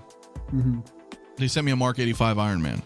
I did a live unboxing on Instagram. I still have it saved there. I was like, what the hell is this box? And I opened it up, and it's $450 figure for a $200 figure. Yoink. I'm not complaining, but I am complaining. I emailed them. I was like, what the hell? You sent me the wrong figure. Like, why?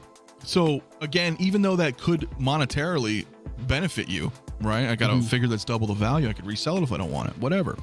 That still doesn't discount or take away the fact that it's the inconsistency.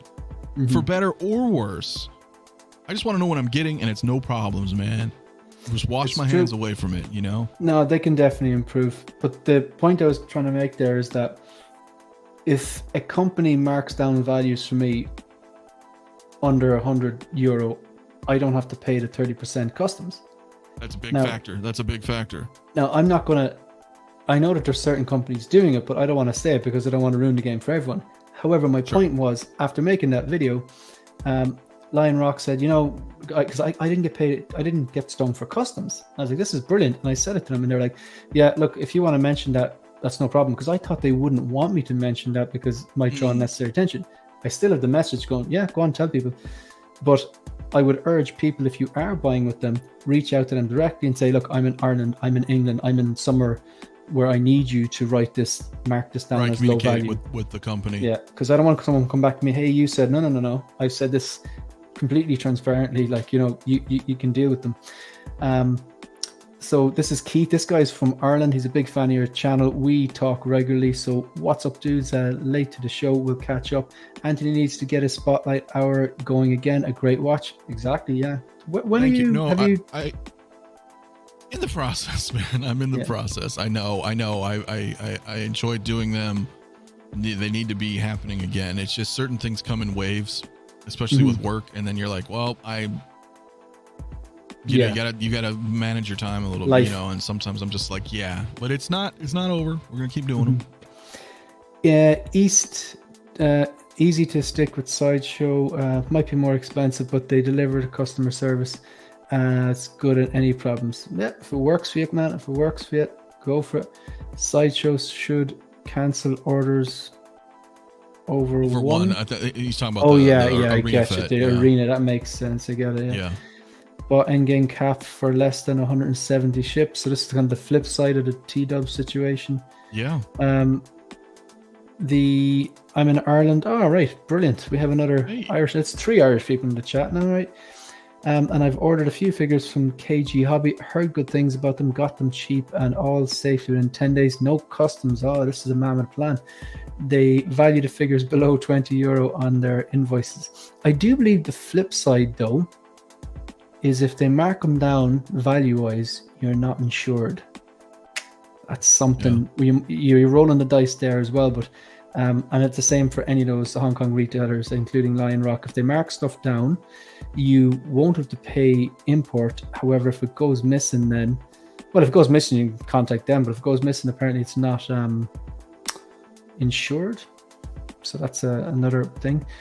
There's the answer to our problems. Whenever we get screwed, we'll just tell the distributor that we're telling Mafia our focus to watch them squirm. That's funny. Shane moved to USA, New Hampshire. Is it tax-free or something, or am I miss? I don't get the reference, man. I've had a couple of issues with Sideshow too. Yeah, there's no such thing as a perfect company either. But I've had dealt with customer service before with Sideshow, and they were quite good. I've had some crazy, I'll tell you one. I bought the anti-Ock Spider-Man PS4 suit, and it was weird. And this was from Sideshow, new, right? And it did not come in a shipper. It came in a regular box, right? And the box didn't have a lot of fluff packaging inside it, so the box is kind of shaking. The art box is kind of shaking in the box. Right. And I opened it up. I was like, that's weird. I was like, what the hell is this? Because I didn't think it was Sideshow. And I opened it up, and the box is in there, and there's no shrink, the plastic bag around the box. There's none of that. And there's no tape sealing anything. And I open it up, and there's no sleeve wraps on the figure or anything. And I was like, what the so I was called this Sideshow? Yeah, it was from Sideshow. Brand, so what it is was a return. Yeah, and that's they just shipped me out a well, return. No problems. No problems. They gave me a brand new sealed one, no questions asked, didn't have to pay for shipping or nothing. Just send it back, no problems. But that still was that was one time though out of hundreds. But even still, at least, they were like, okay, cool, no problems. No questions asked, you're taken care of. Yeah. No, that's I think it had some kind of minor issues. The Mark 47, it's famous for those loose batteries. They just sent me out the panel. I had to take a photo of it. No questions asked. I think I got a regular, it's actually just a good old fashioned shiny original trilogy Stormtrooper, which if I had to sell all my troopers, I'd still keep him. It said Sith Trooper. It was the right base, but the wrong sticker. Sith Trooper. And I was like, what's this? And I was like, this isn't a Sith Trooper. So they're like, yeah, no problem. Sent out the replacement, no problem. Sent out the thing. Yeah, there's pros and cons. So I'm gonna, before we move on to the future, I just want to ask you another question, right? So we're going on to the future. I just want to make sure the comments here we have. Am I spelling your name? Yeah, you got it right the first time. Moose Stream. Yeah, it's Shane, Shane, man. Thank you. All right, so the next question I've got for you. All right, this is completely out of left field, man. It's nothing to do with collecting. I won't ask you 3 favorite because it's just too hard to ask you 3 favorite. Give us 3 Tool songs that you absolutely love, or even give us your favorite album. Oh, my favorite album is Undertow. Man, you are first Terminator film, first Star Wars film, first Alien film. It's pretty much their first album as well. They had Opiate, the 6 songs that they had right beforehand. Yeah. But that's just my favorite album. I don't know if there's nostalgia to it. I just can go over and over and again. I can listen to actually everything. I'm really when I went to see them in digging- Dublin a few months ago, they played sober. They actually played sober, and people were like, yeah. so just in case people don't know what we're talking about, I'm not saying the band were sober. They have a song called Sober. Sorry, go on. Right. When I saw them last, they played Flood from Undertone. They never play that. So Right. I love that. I was like, oh, cool, man. That's a tough one. Like top threes, dude. I don't even know, man. I think Lateralis is a phenomenal song, and So good. pretty much I love any, The Grudge. Oh, dude. Oh yeah, The Grudge First is track off amazing. it, yeah. Oh God, what is even the new album? Like Fear Inoculum is awesome. I like the actual second song. song. The Numa, the second song. Numa is the shit. I watched the Danny Carey drum cam like He's a unbelievable. few times a man. month, bro. I just put it on. I'm like, yeah. So Unbelievable. for current stuff, yeah, Fear Inoculum and Numa are badass. Yeah. Everything. Dude. Yeah. Every damn song is awesome, dude. Yeah, it's you can never pick like just 3 songs, but Because you like put the album on, you experience the album. Is usually what I, at least I did back in the day when I had my CDs or tapes or whatever. I mean, shit. I remember when the Black album came out from Metallica. I was 10 years old. That was my first concert, actually. Oh, that's a nice first concert. Yeah, it was a nice first concert. 10 years old, seeing Metallica in arguably their prime. Some will say that's when they sold out, but I mean, dude, I think in '91 that was awesome. And I remember getting the tape. I got the tape and I got the CD. And I don't know if you remember that, but like back in the day, the CDs would be like this big because they were in these giant cardboard cases, and like it was crazy. I mean, the disc was here still. You'd open the disc, but it was sold as like this long, and you put that. That's when like you would just put the album on. Track 1, let's go. Like, and you just listen to the whole album, and that's kind of how it was for me. Like with a lot of that, like with Undertow or whatever, or even up to now, right? You get an album, and you're like, okay, I'm just gonna put it on and experience the album. So sometimes it's hard to pick a favorite. Cause it's like, well, dude, I love it all. They're kind of like, it's kind of like Pink Floyd in a way that their songs are meant to be listening in sequence. Their albums, the song is supposed to be in sequence on that particular album. Like, so it's a piece of art, the whole thing. Philip the Fool, man, I liked you already, but now I think I like you a little more, man. He's chiming in there with some of his favorite Tool songs. Descending, good stuff. Yeah. Ministry fans, I'm not a Ministry fan. Are you? I like some Ministry. I do. I liked a lot of their older stuff. And then, mid 90s. I guess it's older now. I lose track of time. Sometimes I still think I'm in the 90s, dude. It's like, you know what I mean? It's weird. I like some Ministry. We got 46 and 2 from Fat Man's Collecting Nightmare. Led Zepp, yeah, come on. And 1991, great year for albums. Long boxes didn't last long. They didn't. The CDs, man. It was. Right. You have to look them up. Yeah, it's crazy, man. Yeah. I saw Metallica open for Ozzy with Tim Burton. Is Tim Burton? I thought it was Cliff Burton. No, or well, it was Cliff Burton from Metallica. If that's what, Am I missing that's what he was here? maybe saying, unless was Tim Burton? Is that just a musician with the same name as the director, or does he mean Cliff Burton? Cliff Burton. He meant Cliff. He died in a bus accident, I think it was. Wasn't it? The bus accident. Yeah. Yeah, and he was a great bass player as well. I've I seen love some Cliff, of the footage. man. No, seriously, yeah. I mean, because that was the thing. I just grew up listening. It's weird, because my mom wasn't into any of this kind of music at all. But just I guess as you grow up, you kind of, I guess you just kind of gravitate to certain people. Growing up in school, and that's the kind of group or clique that I gravitated to at an early age, where I was listening to, any kind of 80s was all rock for the most part, obviously Ozzy, even like hair metal stuff. I love like White Snake and like Skid Row or, Wasp, or there was so many, other, and then I started getting into like, I loved Slayer like when I was like 8 or 9 years old, you know what I mean?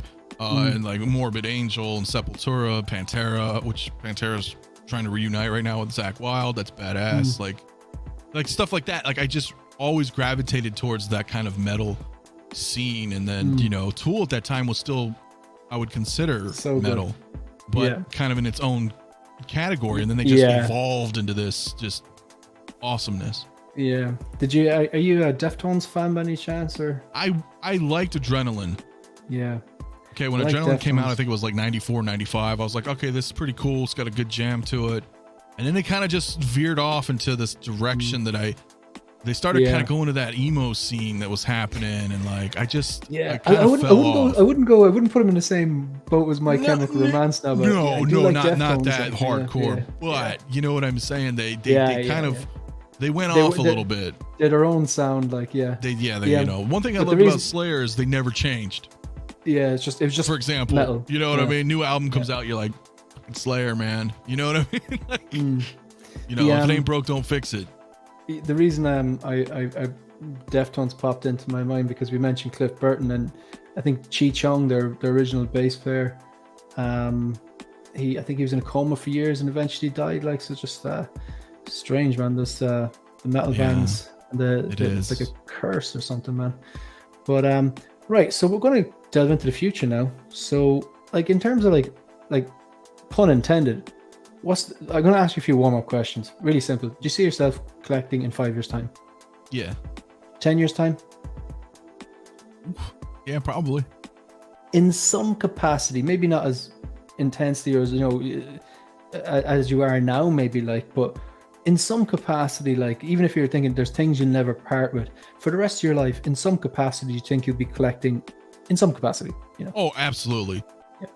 Cool. Because here's the thing, like when we said earlier, like there are some people who came into the game because maybe the pandemic, maybe the stimulus, they were watching YouTube, they're like, what is this? This is cool. A lot of people used to collect Funko Pops, for example. I've never owned a Funko Pop in my life. Me neither. That's totally cool if you were into that, but I know a lot of people were, and they're like, oh wow, and they sold some of that off, they got into this, they had some money left over, and then before you know it, they're like, well, maybe this isn't for me. Right. Yeah. But to some capacity, we've always been collecting, right? Like always. So yeah, even when I'm, 1 foot in the grave, there's going to be something I have like that I'm collecting at some capacity. Mm-hmm. And what do you, I know that you're kind of, I see the downsizing the collection from 160 to 86 scale. I actually see it as a bit of a power move because I think I'm big into sustainability. So, for example, I will not, if I get into a hobby, I want to continue the hobby. So I'm not going to go near the Marvel TV shows. As much as I watch them and entertainment at the time, they don't have that rewatchability for me. So therefore, I pass on a lot of cool stuff, things I like, to get the things I love. So that's me being sustainable. I can't have everything. So you downsizing that collection, like part of that obviously is space to, prepare for the storm of things that are coming. Like, so like what's your vision, say, for the next few years? Like what are you concentrating on? I know you said original trilogy, but would you have any other like kind of little sustainability plans to carry your vision into the future? Where do you see your collection going, basically? Well, in the shortest phrase, is more of an 80s kind of thing going on.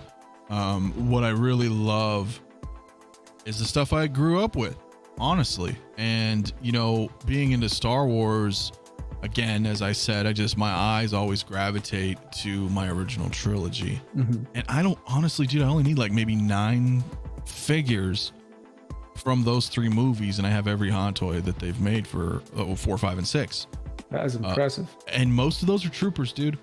Most of those are troopers. So I mean, named stuff, I'm gonna try to pick up a Hoth Leia because I don't have her. Return of the Jedi Fett, I don't have him. Yeah. And Empire Strikes Back Vader, I don't. Those are like named ones, right? The rest are a few troopers. So my point is, for Star Wars, that's where that's going. Mando, I'm still on the fence. I have 100% of the Mando line, but am I collecting it because I love it, or am I collecting it out of just kind of obsessiveness? I'm like, well, I have 100%. I don't want to miss one, right? Yeah, is it just kind of one of those like get onto the shelf you go? You know what I mean? And kind of, I don't know. But for everything else outside of Star Wars, yeah, I mean, the collection is evolving, but it's evolving backward in time. Like I was Mandalorian Huntress, we were just talking on the phone a little bit ago. I said that one of the most exciting things for me coming up, none of them are Star Wars, dude. Doc Brown, the DeLorean, Batman and Robin, this 89 Batman, if it gets thrown out, and that Wolverine, which even the Wolverine's not that old as far as terms of like the decades. Because they're all unique pieces. Yeah, unique and that's what I really enjoy.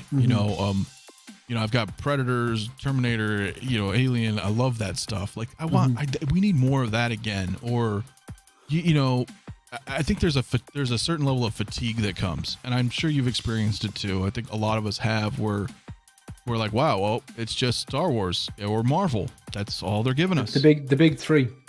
Yeah, and sometimes DC, right? Sometimes. I mean, they do it, but it's not as, you know what I mean? If we had to predict what announcement would come tonight, we would guess Marvel or Star Wars.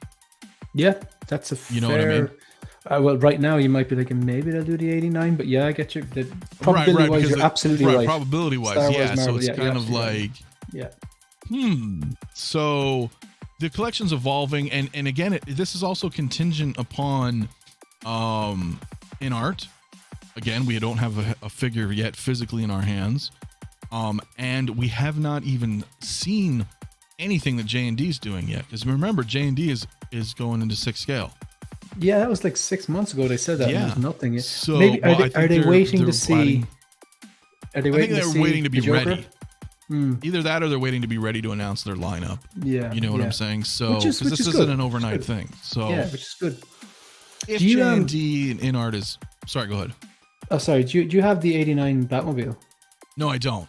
So but if they reissue it, absolutely, I'll pick it up. Yeah. Man, I think that's the only. I think that's the only vehicle of that size that I would kind of, and I don't really have space for it, but maybe it's a lack of imagination, because I still have a wall here, which you think you put a shelf in there and set it, you know what I mean? It's the only one that would make me go, right, I'm getting this, I'm going to make space for it somewhere. You know, because it's just, man, it's just a slick looking, it's just slick and 2 great films, but you know, so we're going to kind of, I want to ask you I think it's one last question actually, you might have time for 2. Just a random question there. I have a line on a New Hope Obi-Wan for about €375, which is about $375. What do you think? So, like... As in, I could possibly get one for about $375. Is that bad or good? Is it new? Sealed? Used? It's has everything but the shipper, but I don't care about shippers. Shipper don't matter. Yeah, shipper's not the figure. No. Really, at the end of the day, $375 for an Alec Guinness Obi-Wan. I think that's a good deal. Yeah, I think that's a good deal. So, yeah, it's something I've been eyeing up there. So, yeah, I might. So that wasn't the question. That was just random. Thank you. No, but I'd agree. Is it from a store, or from like just a person on Instagram, or just somebody? Yeah, someone in Ireland's actually selling it. And, then that's a good price. Yeah, you know, yeah. I mean, especially if is it a local thing, like you can meet up? Yeah, I could pick it up. Oh, dude, yeah. I mean, for $375, not a bad price. Like I have mine. Then the only thing I will tell you is you can kind of see him. He's right there. His tunic underneath the robe, it can start to almost fishnet out.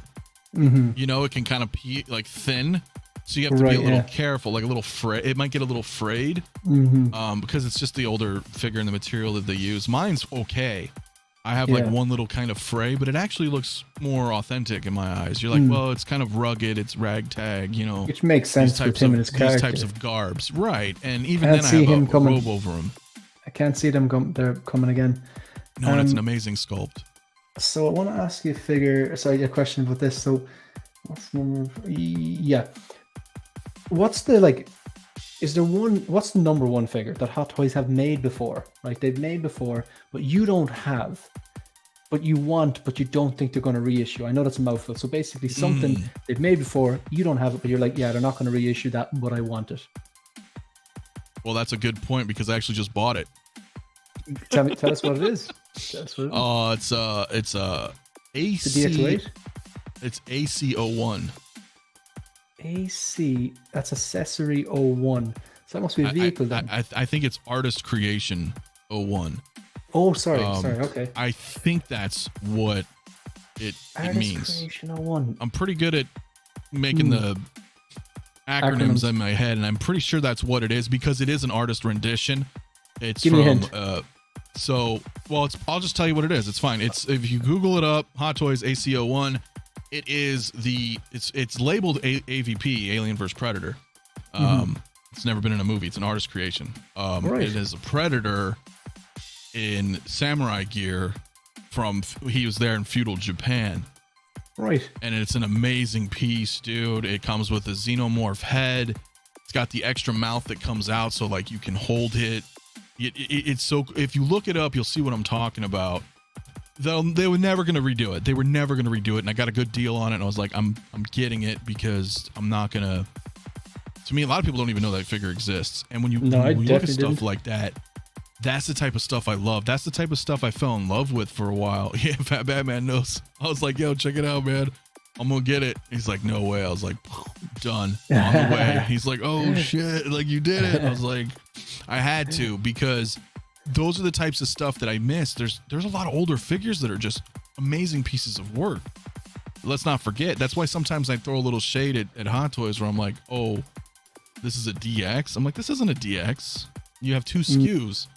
So what is this? A DX regular and a DX deluxe? Like it's I don't even know anymore, man. There's some fancy foam and some eyes, right? But yeah, the old one is the DX08. Yeah, that's a DX. I would say Terminators. You know, like DX10 and DX13. 13. Yeah, I don't see them doing them again. We've seen they've kind of moved forward. They started doing Genesis and stuff, and like maybe if somehow the hype comes back. But right now, the world of Hot Toys is Disney. I'm sorry to say. So it's very, you know, Prey comes out right in a few days, a new Predator movie, and I've heard it's actually like really, really, really good. Well, Hot Toys has made about 20 Predators. So can we get a Prey figure or two? That would, you know, can you imagine the Hot Toys community? They'd be like, what is this? I'd be like, this is what Hot Toys used to do, guys. Like, so one can wonder. But yeah, stuff but like that. The same people saying, what is this? Probably don't know what a Walkman is, like, you know, so moving parts. That is true. Yeah. That is true. I had a Walkman in college, and not because I'm that old, but because I just really like the sound of cassettes. And I didn't have to worry about anti-skip or any of that stuff. Records. I'm a fan of records. Yeah, records. Yeah. I own zero, but I'm a fan of records. Because I'm also a product of my time, as I think we all are. Right? Back in the day, I had records, tapes, CDs. Now I'm just like, well, same thing with movies, you know, cassettes, DVDs, Blu-rays. It's like even video games. I'm all digital now, bro. I already got space problems with Hot Toys and collecting. So for me, yeah, man, I'm gonna listen to it all on my phone, whatever. You know what I mean? I'm a big fan of Apple TV for those. I used to collect DVDs, and I'm like, I just don't have space. I was like, if I want to, I will buy a film because I want to watch it in like proper quality. And it's like, if I'm going to watch it again, I don't mind paying the €10 or whatever. Like, I have bought some 4Ks. I do buy because there's like full lossless audio and there's no compression on your video. So like some of the Avengers movies I bought in 4K, and they got these pretty bitchin' because they're stunning. Yeah, and I'm like, okay, I'll throw that in the Xbox or whatever and watch. You know, so that I will do. But for the most part, it's really gotta grab you, right? Kind of like collecting. Looking in the same frame of mind, you really, really, really gotta like this. Then I'll buy it. Yeah, no, you're right. Yeah. So the final question is basically, now I hope this never happens to you, me, anyone in the chat, or basically anyone. If your place is on fire and your significant others or pets or whatever are outside safely, and you have time to safely grab 3 1/6 scale figures. Now, obviously, folks, if this happens, your house, just get outside. You don't need me to tell you that, but just humor me. What are your 3 fire figures that you're like, one way or another, they're coming with you? If you had to rescue 3 figures. Tough question, I know, but come on. It would probably pain people to know, but it would probably be that Predator, the Ripley, and the battle damaged Terminator. Is it the Ripley with the loader? No, that thing is so old, dude. Like if you, not only it just doesn't look good. It's very old. Looks like a really cheap plastic toy. They teased the new one a couple years ago, the 2.0, with Ripley and Power Loader. They teased it, but we're still waiting. But oddly, those, because they hold a more value to it. And I know like people would be like, well, New Hope stuff, I love this too, but those are one each. Like that's a wrap. Like I could easily get some Star Wars stuff again, at least to my worries of my house burned down. But it's funny that you mention it because that's how this all started to me. I was on one of my Saturday night streams a few weeks ago. Didn't plan it at all. It just popped into my head, and I said, well, what would you do, gun to your head? You can only keep 10% of your collection. Yeah. And it was just an afterthought. I just thought of it while we were live streaming. And then after the stream, I was sitting here, chilling in bed, watching TV. And that thought kept popping into my head. I was like, damn, did I just psych myself out?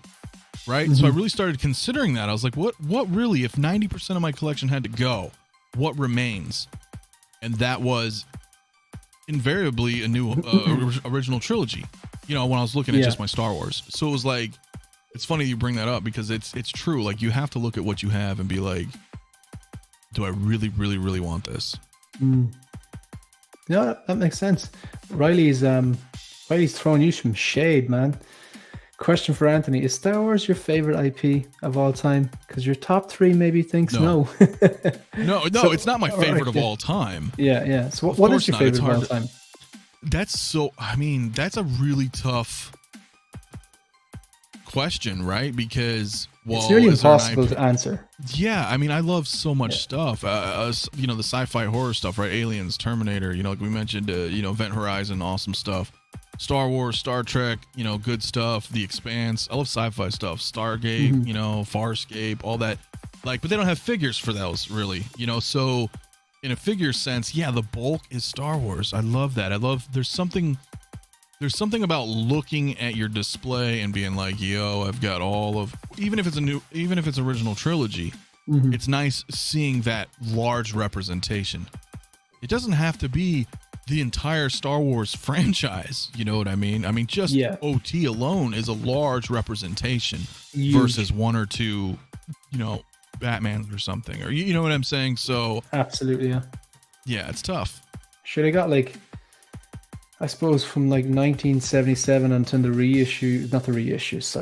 digitally enhanced versions, they got a few decades worth of figures and merchandise out of the three original films, so it's a world of their own. Oh, absolutely. Folks, I'm on 995. This is the last time I'm going to say this on the stream. If anyone is in the chat and you haven't subscribed, and you like the content, because if you don't like the content, there's no point. But if you do like the content, you enjoy the conversation, please subscribe to not only One Six Figure Focus, get me to 1,000, which would be great, and also to Six Scale Mafia. So I have to thank everyone for participating in the chat. Some great numbers here. I think we had 54 in the chat at one stage. For me, that's amazing, and I really do appreciate that. And obviously, thanks very much. I know you're extremely busy from your own work and your own channel. No, of course, man. And but really enjoy the conversation. We can really enjoy the 1,000. We'll get there. I really enjoy the conversation. It's nice having the one-to-ones as well. So, what's coming up in your channel? What are you excited about, or what's the plan? Or do you want to plug anything? Well, first, thanks for the opportunity to come on, man. It's fun, man. So I appreciate coming on and chatting with you. And, always, dude, I told people, hey, come check it out, man. Come check out Shane. Shane's a good guy, man. Let's get, again. And if people are watching on this replay and you found this, subscribe. Let's get to 1,000, really. But, no, I do my morning shows, as you know, because they're kind of afternoons for you.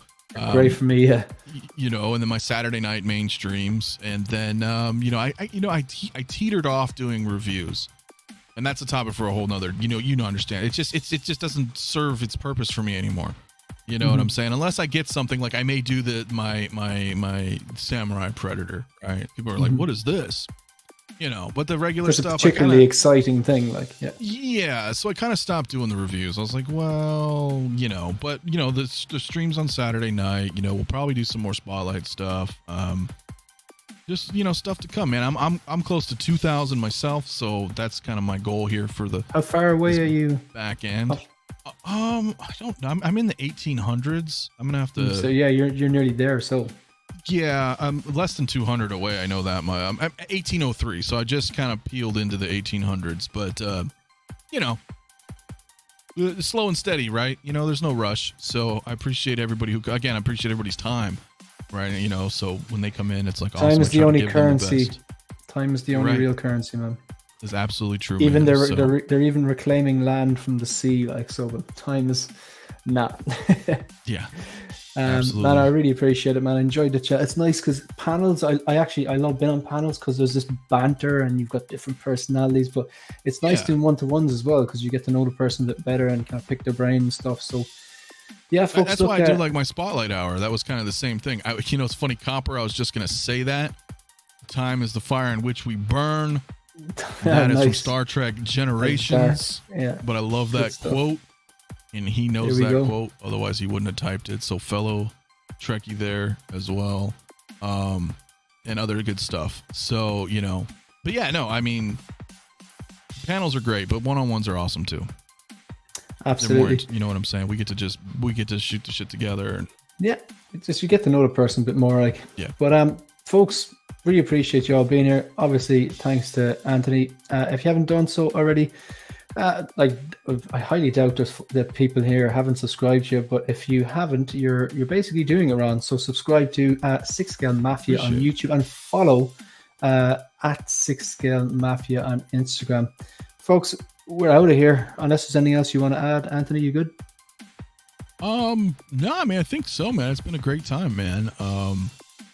It's been fun. Cool. It's been a fun time, and I'm looking forward to what we're going to see in the next week or two, right? Because that was a big thing for us, right? Comic-Con, like you said, well, they haven't really announced Batman yet. Well, let's see. Mm-hmm. How deep they going to go? I want to see that. Right? We getting the Batcave computers. We getting the Batwing. Like, you going to drop another Batmobile on us? I'm putting that out there. Like, I didn't even dopo that Vader today, but I will dopo the 89. Just get out of the way. Get on the payment plan. Get it boxed. That's what I told. I don't remember which stream I was on. I don't know if I was on the. I don't remember where I was, but I said, I think I heard you say it, and I was like, yeah, right. I don't dopo shit, but I'm not messing around. I'm just like, you know what? I don't care. Yeah. Not only am I gonna day one pre, I'm just gonna pay it off. Yeah. I'm just paying him off. I'm like, I don't have to worry about him, dude. He's done. He's gone. When he gets here, I don't care. Man, I'm not missing that one again. I say it a lot. Like, I wear these shirts ironically because I love the 6 scale scavengers and I like t-shirts. But like, I think I maybe should just start wearing them if I'm actually dopoing something that day. But folks, we are out of here. Thank you so much. I really appreciate it. Anyone who's taking the time to, like I said, like any videos, watch the videos, subscribe, ask me onto their live stream, be a guest on my live stream, engage in the chat. All those things matter, and it's just humbling and it's really cool. So we're out of here, folks. See you later. Later, guys.